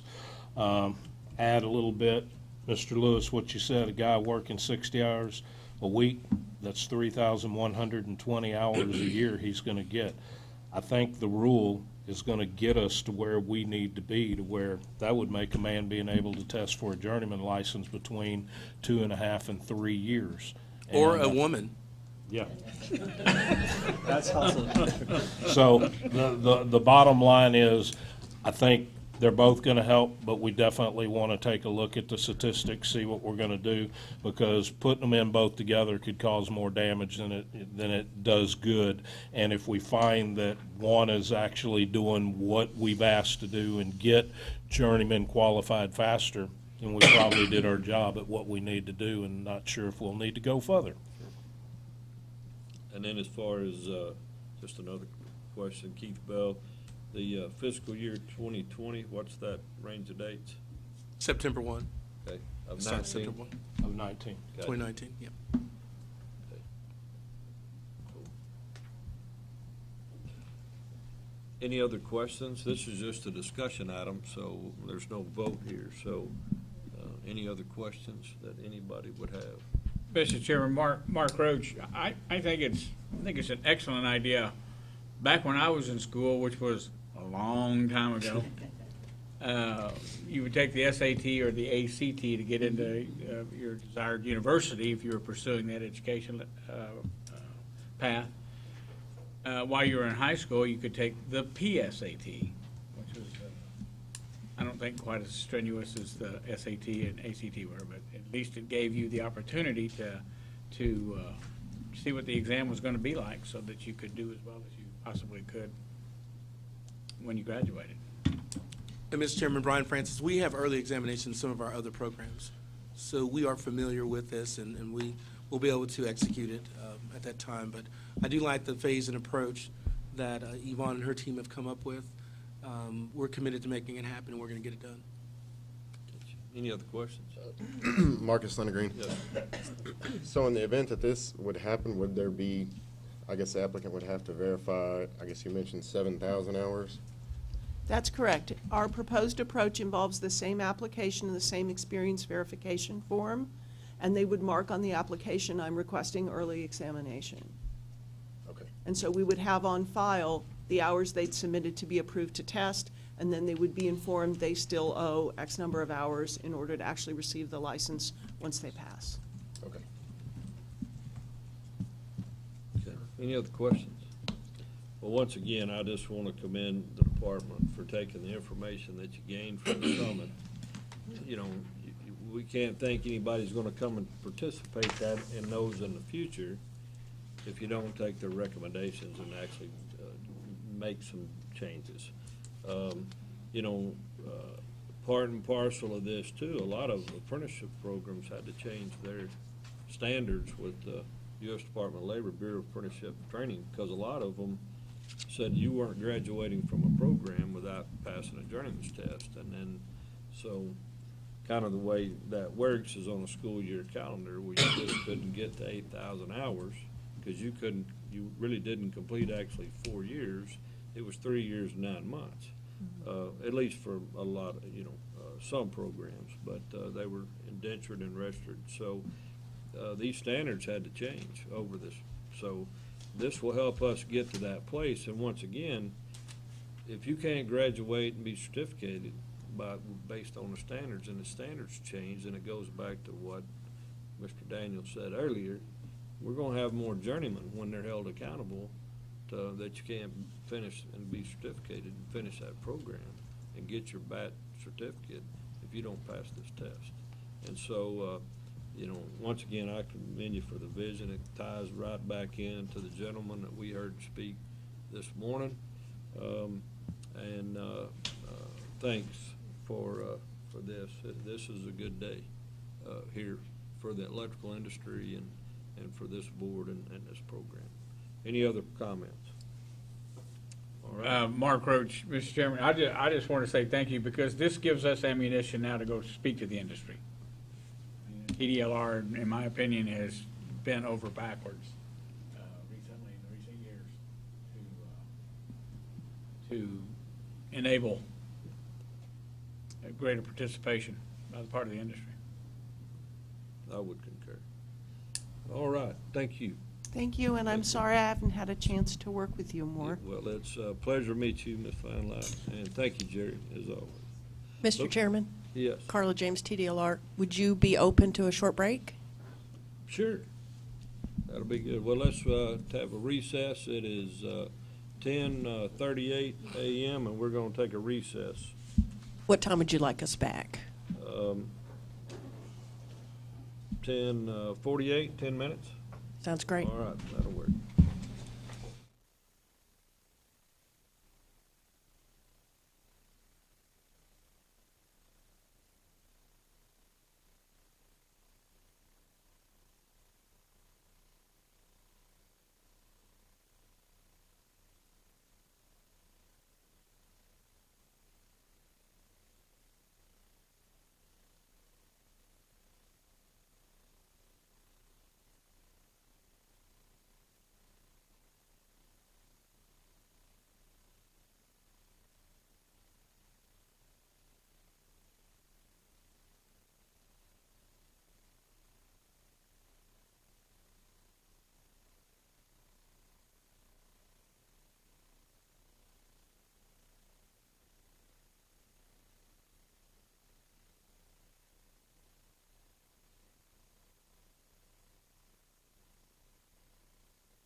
reconvene our meeting in open session. Moving on to item I, recommendations for agenda items for the next board meeting. I would submit you would need to discuss the minutes, the staff reports, and then review the comments from the posting on the register for 73.20 of the 16 Texas Administrative Code. Any others that the board would like to add for the next board meeting? Mr. Chairman, Mark Roach, I think that we ought to keep G&H on the agenda, sort of as a keeping up with things as they progress. Okay, thank you. Any others? All right. So, Ms. Clark, if you could put those there on a future agenda, including discussion and possible actions on G&H as they move forward, that'd be appreciated. Any others? Mr. Chairman, Mark Yes, Roach, sir. I'm negligent here. And item 6, a follow-up on item 6 to see how successful things turn out. Mr. Chairman, Brian Francis, if possible, so G will definitely be its own standalone agenda item, just coming back on that. H, if it's okay if we identify that as an update that we'll provide during the RPM report, That'll but work. still would allow for full discussion on that issue. That'll work. But I think just having it there would be probably more appropriate. Okay. All right. Any other comments or recommendations for the future agenda? Hearing none, moving on to item J, discussion of date, time, and location of next board meeting. That's really to be determined based on, I would assume, unless you've got a proposed date with the. We do not. rest of the folks. We'll probably push it past the legislative session. We anticipate that there'll be a little bit of business there for some folks, and so we would prefer to see what comes out of the session, have a meeting quickly after that, and start getting to work on any statutory changes that may realize it from that. Okay. All right. Chairman, Yes, sir. Mike Harrison is chairman for the commission. At this point in time, I'd like to take over the meeting and move on to item K.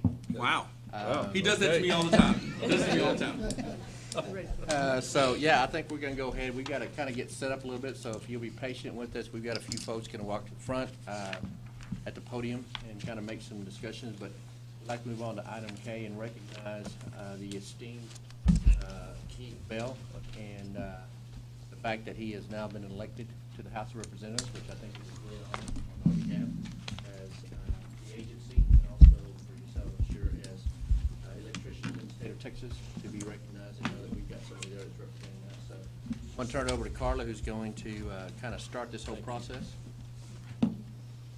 Well, Mr. Chairman, I did not get a chance to work with you very often, but I have the opportunity to live with an electrician, so I'm pretty sure I know how you think. So we won't take too much of your time, but we wanted to take a few minutes to recognize you and thank you, quite frankly, for your service to Texans. Those of you in the audience and watching online are probably not aware of Mr. Bell's service to Texans. I did a little bit of research on you and kind of wondering when you sleep at this point. Over 20 years on the Forney ISD School Board, that is a really big deal for those of you who have ever participated in that process. It's a huge amount of time. He currently serves as president. He is on the board of Baylor Scott and White Medical Center in Sunnyvale. Of course, he founded his own business in 1983 and employs 225 people. And as a person who uses electricity in this state, thank you for employing that many electricians. Founder and past president of the Forney Education Leadership Foundation. And last but not least, your service to this agency. You were here when this board was created, and you have been the presiding officer the entire time. So that in and of itself is a huge job. And I just wanted to take this opportunity to say thank you on behalf of the entire agency and anyone who has ever had any work done with this board. As I said, I have a close personal connection with this, so any work done by this board affects me at work and at home, so I want to thank you for that. We look forward to seeing what you do in the Texas House. I'm sure it's going to be a wonderful ride for you, and we will be following you closely. We will miss you very much here. We have some great people on the board. I think, obviously, you will be hard to replace, but they will do their best effort, and you have helped set the groundwork and pave the road for us to continue with that success, so thank you. Thank you for your kind words. I appreciate it. Thank you.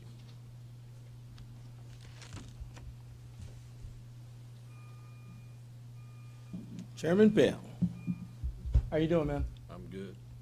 it's good. Or as you always say to me, partner, I'm doing good, partner. I'm doing all right, partner. I'm gonna miss that. I'm gonna miss that. I appreciate the service that you've given to the agency and to the state. I'd like to read this certificate and have you come up and receive it in a second. So the Texas Department of Licensing and Regulation Certificate of Recognition and grateful appreciation of Keith Bell. For your steadfast dedication to the electrical industry in the state of Texas, TDLR thanks you. For proudly and honorably serving the citizens of Texas as the first chair of the Electrical Safety and Licensing Advisory Board, TDLR thanks you. For your leadership, wisdom, and guidance to the Electrical Safety and Licensing Advisory Board during your 14 years of board service, TDLR thanks you. For your common sense approach and uncompromised industry expertise which brought trust, enhanced oversight, and advancement of the electrical industry, TDLR thanks you. You're a true champion of the public service. TDLR wishes you all the best as you embark on your new journey in the Texas House of Representatives. Award this 4th day of December. Signed by our chairman and myself. Thank you so much, man.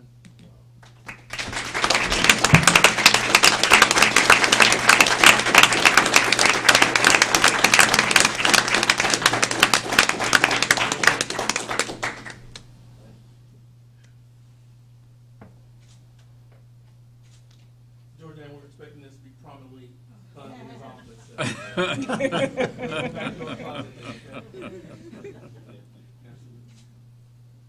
But wait, there's more.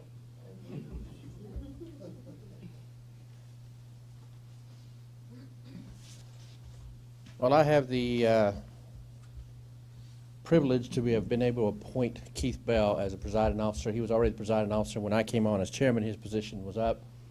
And I visited with him. I had known about him. I tell you that Frank Denton spoke very highly of you and said that I would be a fool to not reappoint you.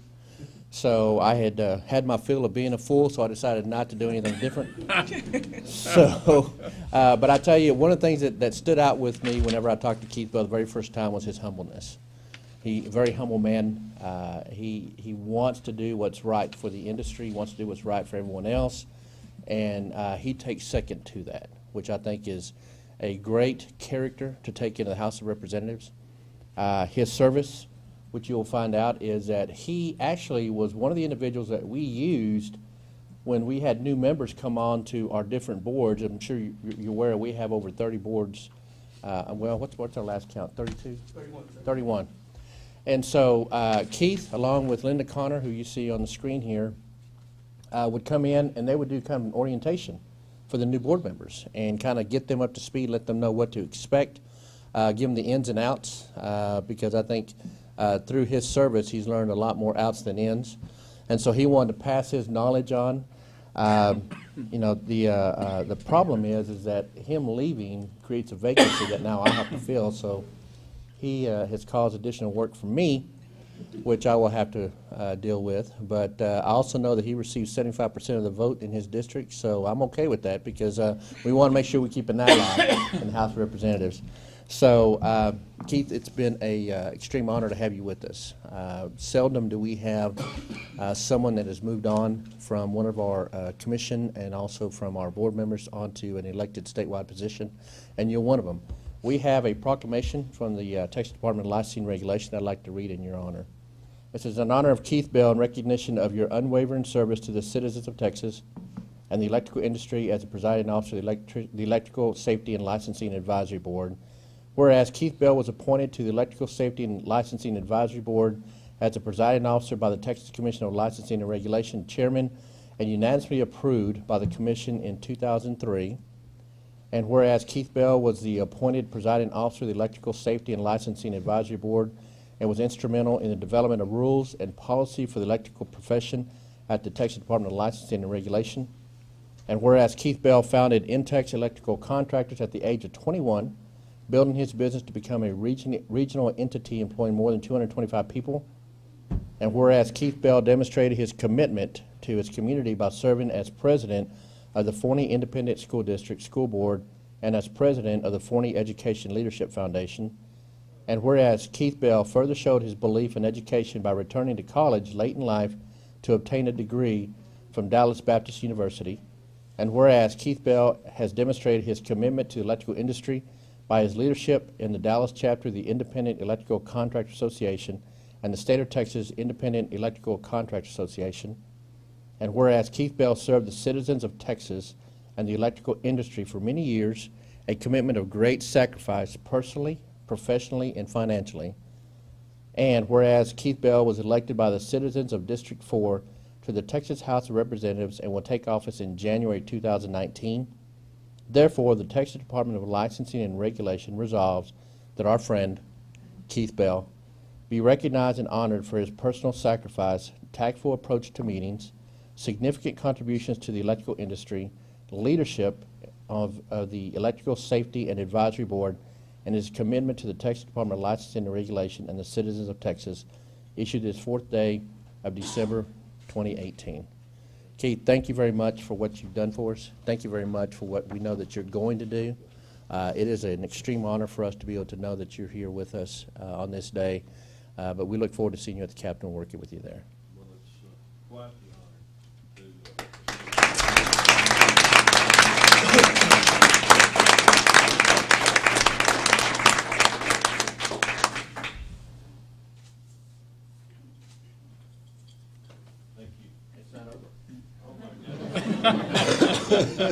The fun never stops. There's more. There's a roast coming. Probably not. Keith, small token of our appreciation for you. Thank you again for your service, and we look forward to your next chapter in life here and your service to the state of Texas. Thank you. Please accept this from our staff. Thank you, I appreciate it. Thank you. Thank you. Thank you. You bet. Thank you.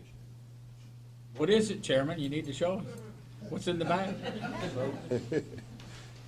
Mr. Chairman, as you're doing that, we're going to queue up the video. Go sit down, my friend. Go sit down. You're out of order. You're always out of order. So, as the chairman alluded to, when we would bring in different advisory board members, and I think the last time we had maybe 25, 30 people in the room, and we had a section called, what to expect at an advisory board meeting or how to lead an advisory board meeting. And Keith would always volunteer his time, and you guys know how generous we are with your travel funds for these meetings. We were just as generous with those meetings. He'd take time out of his personal schedule and come down and just be a part of that. And it just really touched us that he had that commitment. He's also very folksy and very knowledgeable with his school board presentations. But his table mate was the chair of the Barber Advisory Board, Linda Connor. She was unable to be here today, but she wanted to say some words to her dear friend, so we'll cue that up for her. Do I do something? Okay, because y'all know I'm not. Hello, I'm Linda Connor, former chair of the Texas State Board on Barber, and I had the pleasure of being able to serve with Keith on a couple of presentations to incoming board chairs and board members. Keith, I wanted to tell you that I really wanted to be here today, very badly. I tried to rearrange my schedule, but I could not change the flights. So I asked if I could do a videotape. Could not resist one more performance with you. For those of you who don't know, Keith and I have been asked to come and speak to incoming board chairs and board members to tell them what it's like. And one of the things that I said in our first presentation was that oftentimes when people have come to a state board meeting and driven hundreds of miles to get here and be present by 9 o'clock in the morning, they have not come to tell you something good or that they are happy. They've come because they're angry, which could lead to some really contentious meetings. And in my early days, I responded in like kind and talked about what that was like in what you ran. how you're challenged sometimes when other board members want to take over your role as chair, while you're on the dais, and how to handle that. And when it was over, my part was over, I handed the mic to Keith, and he looked at me for a minute, then he turned to the audience and said, I agree with what Ms. Connor has said. I didn't have quite the OK Corral moments that she had. And we all laughed. And he went on to explain, he said, you learn not to do that because you don't want to end up being the next big hit on YouTube. Everyone broke out in laughter. Then he said, and let me tell you from personal experience, it gets worse when they put it to music. It was such an honor to serve with you, and I loved our presentations. We were the dynamic duo. The Starsky and Hutch, the Cagney and Lacey, the Sundance, Bruce Cassidy and Sundance Kid. And if any of you don't know any of those names, Google it. Keith, I want you to know that it was truly a pleasure, and having you as the closer was wonderful on our presentations. People run up to me now and still tell me how great they were. So I hope that you and I both have the opportunity again to serve the people of Texas, and just know that anytime, at any place, if you ever need a partner, I'm your guy. So call me, I'm glad to ride shotgun with you anytime. And I promise this time, I'll leave my 6-shooter at home. Bye.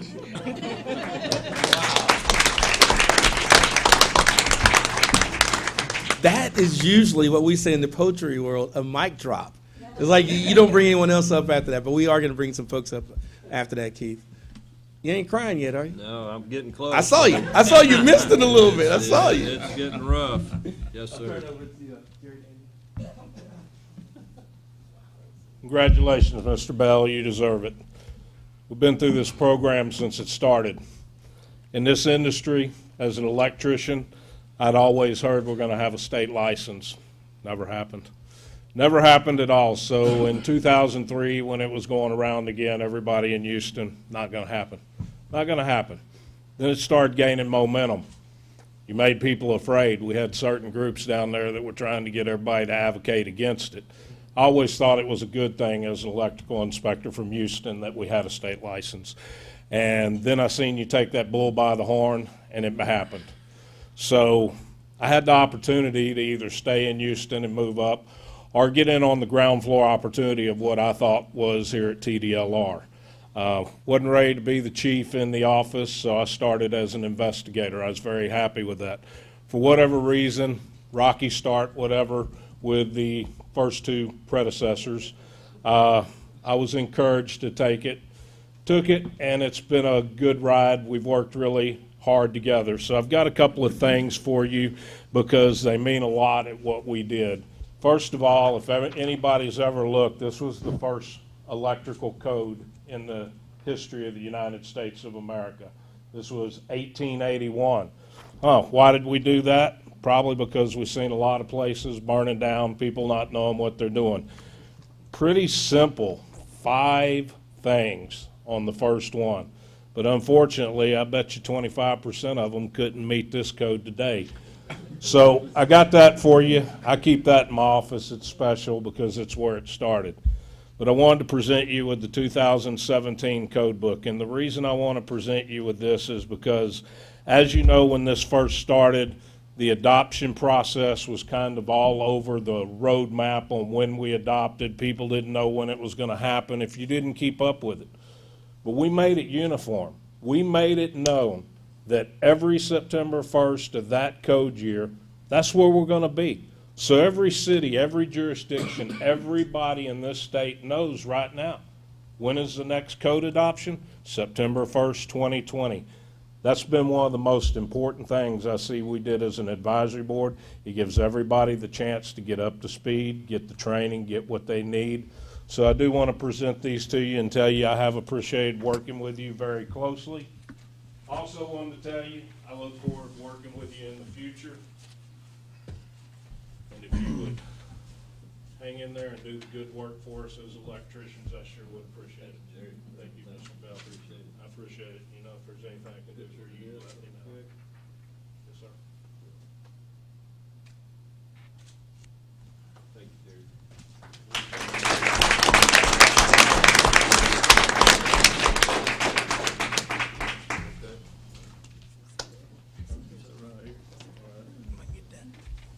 and we continue to try to make you cry. You're getting closer. Chairman Bell, during my time here at TDLR, first as an enforcement prosecutor, now as the advisory board attorney, I've had the pleasure of watching you chair these meetings. And I always say afterwards, sir, you run a great meeting.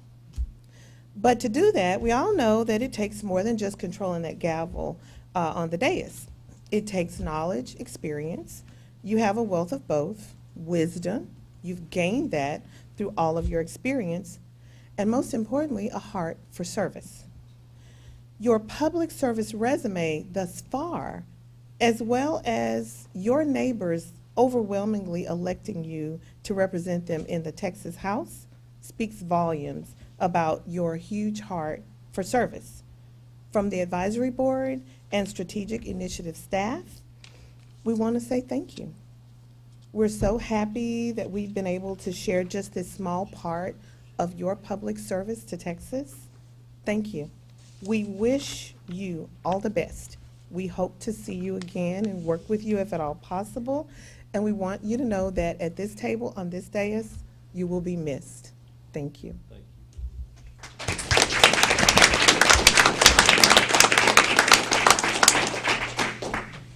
Wow, that was good. When she did that neighbor line, your neighbors, woo, like I saw like a little moisture get over in that left eye. So we want to open up the floor to any of the advisory board members, and you can do it from your seats who would like to say anything to Keith. I mean, nice things to honor him in this moment. I saw Randy, he's like reaching in, like, oh, I get to finally say these things. For the roast burns. But please, if you want to. Gary Strauss. Keith, I've only been here a couple of years, but I've always been impressed with your ability to run a meeting and keep order, and you've got a lot of charisma, and thank you for your service. Thank you, I appreciate it, Gary. John Sparrow, Chairman Bell. I've been here almost 6 years now. I guess next year. I remember the very first meeting when you grabbed me by the arm, took me outside, and just give me a quick update on how this whole thing works. And I definitely appreciate your guidance, your leadership, and everything that you've done, especially for the state of Texas. So congratulations, and we appreciate it and look forward to seeing what you've got in store for the future. Chairman Mark Roach, it's been an honor and a privilege to work with you, sir. Your professionalism, your knowledge, your wisdom, and your, most importantly, your unending desire to share it has just been phenomenal. It's a great, and I will be seeing a whole lot more of you in the future. Great. Thank you, Mark. A lot of y'all don't know, but I've known Keith a lot longer than the advisory board existed. We worked on the IEC Governmental Affairs Committee, and I'm going to say one thing about that. Keith saved that committee one time. We won't go into particulars on how he did it, but we were with him on it when he did it. And you've done an outstanding job here with this department, with the law itself. Everything that you've done, we appreciate it, Keith. Thank you, Randy. Hi, Keith. I'm new to the board, so I hadn't had an opportunity to work with you a long time. But I remember my first day, I was nervous, and you took my hand and said, sit right next to me, I'll show you the ropes. So I appreciate you welcoming me. Thank you. Really, Marcus Thundergreen, really the same that she had said. Coming onto the board, I'm one of the newer members, and I honestly wasn't sure exactly what to expect, and just the way that you pulled me aside and told me what to expect, and got into how the work groups go, and got me to participate on that first work group. I appreciate you basically nudging me to get involved, so thank you. John Lewis. So I think the first time that you and I met was on a conference call about 10 years ago plus, I know it was. I couldn't help but thinking I was on the phone with John Wayne. I instantly liked you. We'd never met before, and just to the wisdom that was coming out the other end of the phone, and then after joining the board and getting to meet you, I appreciate your service. They say 10% of the people do 90% of the work, and you're a 10%er. So as a fellow 10%er, I appreciate you because men who step up and serve are become fewer and fewer in this day and age, so I appreciate that.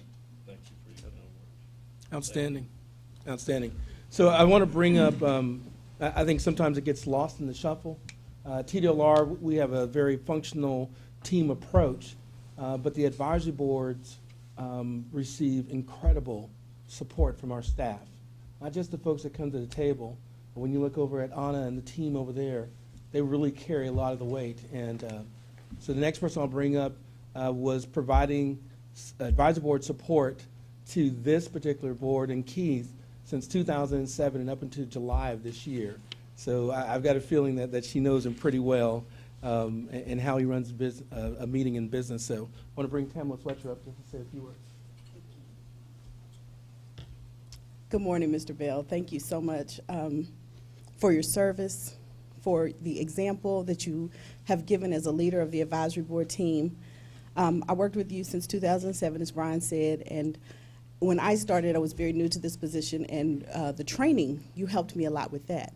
You helped me with making sure that agendas were presented to you timely, presented back to the board members in a timely manner, and really helped me in getting myself up to speed in this position. The way that you ran your meetings, allowing the public members to come, to speak, to be heard, giving them that opportunity, even in contentious matters, you were very gracious and respectful. For that, I thank you. I thank you for the example that you led for this board, and I know that there will be big shoes to fill. Good luck in your new position. Thank you. So the next person I'd like to bring up to say a few words about our honoree is Keith Bell. I think he knows Keith Bell pretty well, but I think it's important for you to have a few words. And so, Keith, if you would please come up. This is where you cry, my friend. All right, partner. Well, I've already been there, so you know, I'm humbled and honored. You know, Fosdek said that to have succeeded was to earn the respect of honest critics, and I can tell you in this process of creating a statewide license, we had a lot of critics, and I was glad to find out most of them were honest. And so, but this is bittersweet. You look back to when this program for me started, a little bit of history. In the 77th legislative session, the IRC was adopted, and we actually got that amended as an organization on the House floor to include the National Electric Code instead of the International Electrical Code. And I think that really brought it up to the next level for us in the industry, that we needed to protect the National Electric Code, a consensus code, something that had been back to the late 1800s. And so that promulgated that to get started in 2001. And we had a draft in 2002. You know, it was House Bill 1487 in the 78th. You know, and then, you know, it got passed. You can't make this stuff up. It got signed into law 2 days before my 41st birthday. I mean, an incredible session that it passed at the last bill. One of the last bills, Senator Armbruster, I guess Lieutenant Governor Dewhurst said you got 4 or 5 that you can do today, are left in the tail end of that day. That's also back when the clock used to stop on the House floor too. That doesn't happen anymore, but that was always intriguing for me for a younger guy. But he picked us when we were one of the last bills he could do, and then get signed into law, get appointed to this board October the 28th. Randy and I are the last 2 that were here at that point in time, and to be honored to be asked to be the chair by Commissioner Frank Denton at the time. It was just incredible. Went into effect on September of '04, so the program's been in place. You know, 14 years. I've sat on this board for over 15 years. Same way with Randy. I didn't cry, Randy, until you started talking, and so, a great friend. But, you know, it is, once again, it is humbling to serve amongst your peers, to have these folks and each and every one of you to come up here and thank me. I don't deserve it. I'm just blessed. I've just tried to do the work and work hard and serve and give some back, because I have been successful. And so with that said, I want to thank a few folks that, and I'll probably miss some, but you know, I thank my family. You're right, it is a lot of sacrifice. I've been gone a lot, and I'm blessed with that. Blessed with this industry, somebody that has stood behind me and trusted me, even sometimes when it didn't look like I was right. You know, some things just have to have a little runway to figure out whether or not you got some vision. Man, I think the IEC of Texas as a group, you know, that this started in the 50s to do a statewide license. Jerry was right. Nobody believed it would ever occur. Another guy named Keith out of House District 4 filed this bill several times in a row for a Terrell building official, and it never could get out of most of them couldn't even get a hearing. But you know, Renee Beasley is our executive director and has been through that whole process. And you know, CJ sitting up here, she worked for us, getting that done. Incredible job. A guy named Tony Merritt, he actually got sworn in the same time Randy and I did on this advisory board. He represented the IBW, and great guy. Great visionary, that if we hadn't had the buy-in and hadn't had the, you know, to put the coalition, I ran that show for 2 years and helped draft that bill, but if we hadn't had the buy-in from the IBW and negotiated with them, even as independent electricians, it never happened. And I commend him for it. From Redwater, Texas. Anybody knows where that is? That's just right outside of Texarkana. And so, great guy.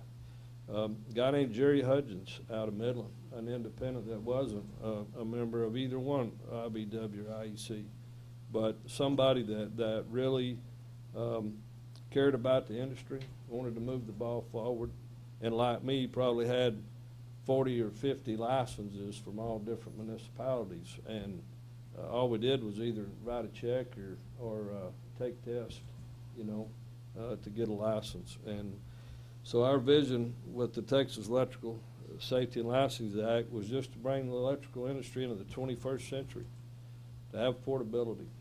An event there was a Harvey, that people could come from other states with reciprocity and work and help the recovery.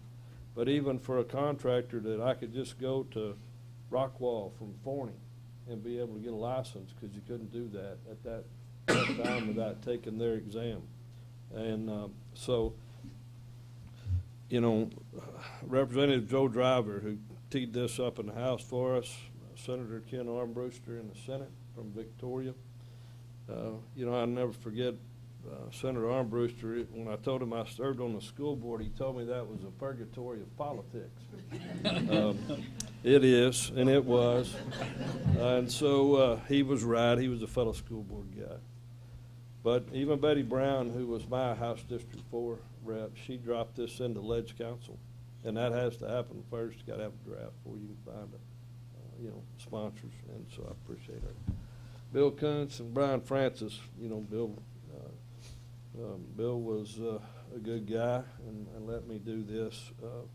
But Frank Denton, who the commissioner mentioned a while ago, our chairman, Frank was who appointed me the first time and asked me to be the chair. They get to do that every year. So, you know, I thought a while ago when I had to take a recess, or they asked me to take a recess, that either meant I was going to the woodshed or somebody needed to go to the bathroom that was sitting up there. So, but that's how that works. And so And then Commissioner Mike Ayers Mendez, you know, he came in and appointed me again, and I earned his trust, and I appreciate that. He didn't know me, but he trusted Frank, and I appreciate I earned your respect to keep being able to chair this group. Brian, man, unbelievable. You know, you were here from the get-go, and even when I sometimes didn't feel like I could push Bill as hard as I thought I needed to, you were always friendly and a confidant and somebody that always had an ear even if it didn't go my way. And so I appreciate you just being a friend. So, and my goodness, Lisa Hodak, every time somebody sent me an email over 15 years about I can't get a license and this isn't fair and you guys are idiots, I would end up having somebody I could call and send it to, and I think she knows, she'll attest to this. I never passed out her direct phone number or email address. I let that come through. I let myself be the lightning rod, and when you're the chairman early on, boy, it was a lot. And so the late George Ferry, man, he was a great guy and helped with this. Jerry and David Gonzalez, oh man, I'm trying to remember everybody. You know, Ray, you know, it's been a 3 or 4 year process to get to where we're at today. And, you know, Ray and I have argued, and as you know, I've been a subject matter expert, and so, you know, and I understand you guys got a department to run, and but we got an industry to do and push forward, and so I appreciate Ray's willingness to negotiate. And fellow board members, my goodness, and I've gone too long. There's always a time you need to cut this off, but you guys have been awesome, always supported me, and I've tried to give you as much runway as you personally could, and only ever take you to the woodshed when somebody hit reply all, and so just to do the right thing and to move this industry forward and the work groups and the support you've given me. You couldn't do any of this, none of this. Man, I've only been, it's kind of like an orchestra, I guess. You know, I didn't write the music, I don't build an instrument, and I can't play one, but, you know, if everybody doesn't get on the same sheet of music, you're not ever going to have any music. And so I can only take credit maybe for being a decent conductor. And Randy, thank you for being my friend, somebody that we did, and a little bit of history. You know, I've been a government affairs chairman for 22 years for the IEC, and I got to step down for that too. So there's a lot of stuff that I'm going to miss. I sure hope it's rewarding a little bit farther south from here than it has been in Forney and IEC and school board and this.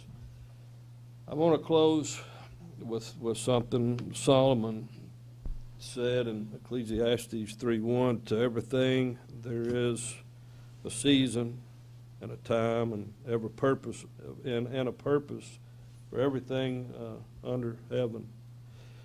You know, and then he went and made a list of all those things, what there was a season for. I think I ran off and left my glasses over there, so now I can't see.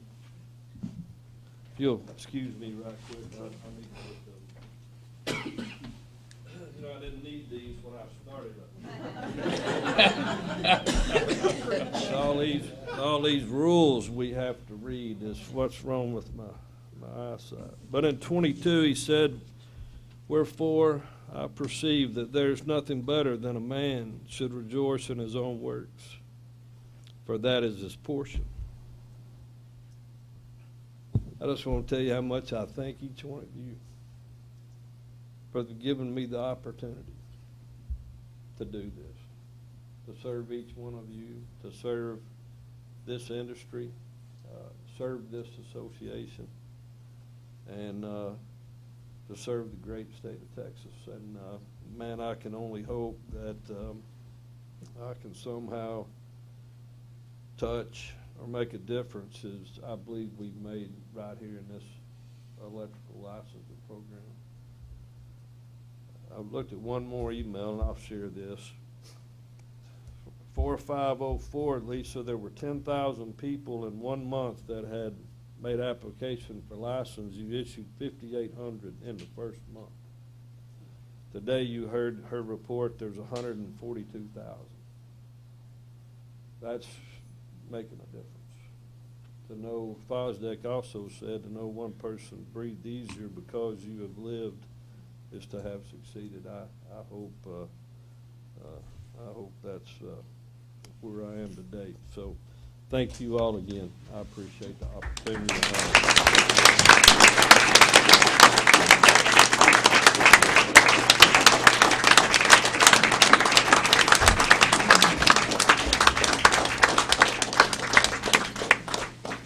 Just make sure YouTube gets all the tears. It's important to have this.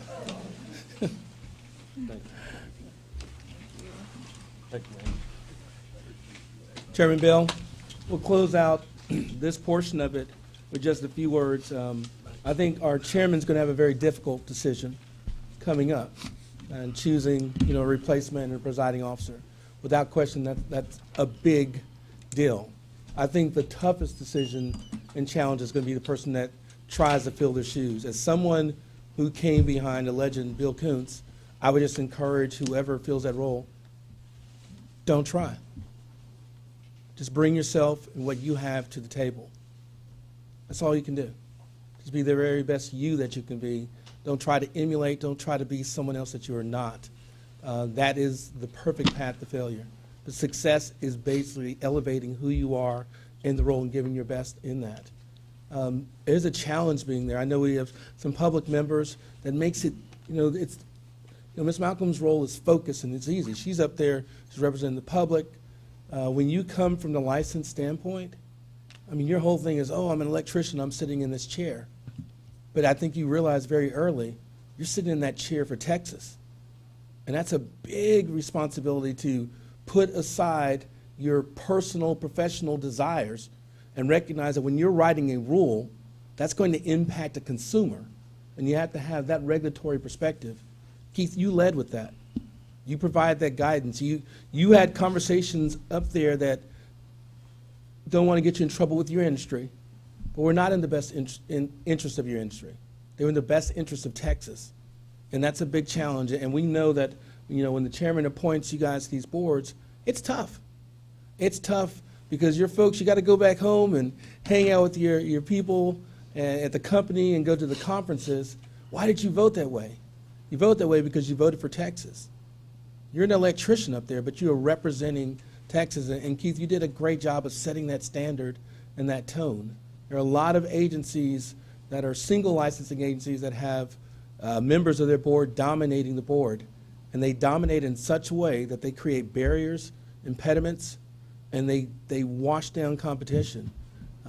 Putting on the hats that you do as a public servant, and that's what you are. As an electrician, that's what you are. But knowing that role up there, it takes leadership, and you provided excellent leadership for the program. It will be tough for you. I know you're going to find it difficult to tear yourself away from YouTube and watch these meetings. You're just going to be right there in the front row, and you're going to be missing votes. I don't want to go vote. I gotta watch that advisory board meeting. Oh man, he's a left gavel swinger. Oh man, I didn't even hear it hit the wood. You're going to have all those elements in there. I'm just going to encourage you to fight that. Resist that. Don't try to look at the agenda. Oh, there's a comma splice there. Oh my God, that meeting's not going to happen. You have done your job and you have set a foundation of excellence for us to build off of. So we're grateful for your service. We appreciate it. And I think you're going to be able to close out this meeting one more time. We're going to give you one more gavel. So make it exceptional. Make it resounding, okay? Don't give me the left-hand gavel move. Bring it down when you close this meeting. You hear me? I got it. Keith, I appreciate you. I cherish our friendship. Thank you, Brian. I appreciate, once again, everybody's kind words and accolades. I don't have the words to tell you how much I appreciate it. and the opportunity to serve you. So, moving on now with item number L. It is 11:37 a.m. and we stand adjourned.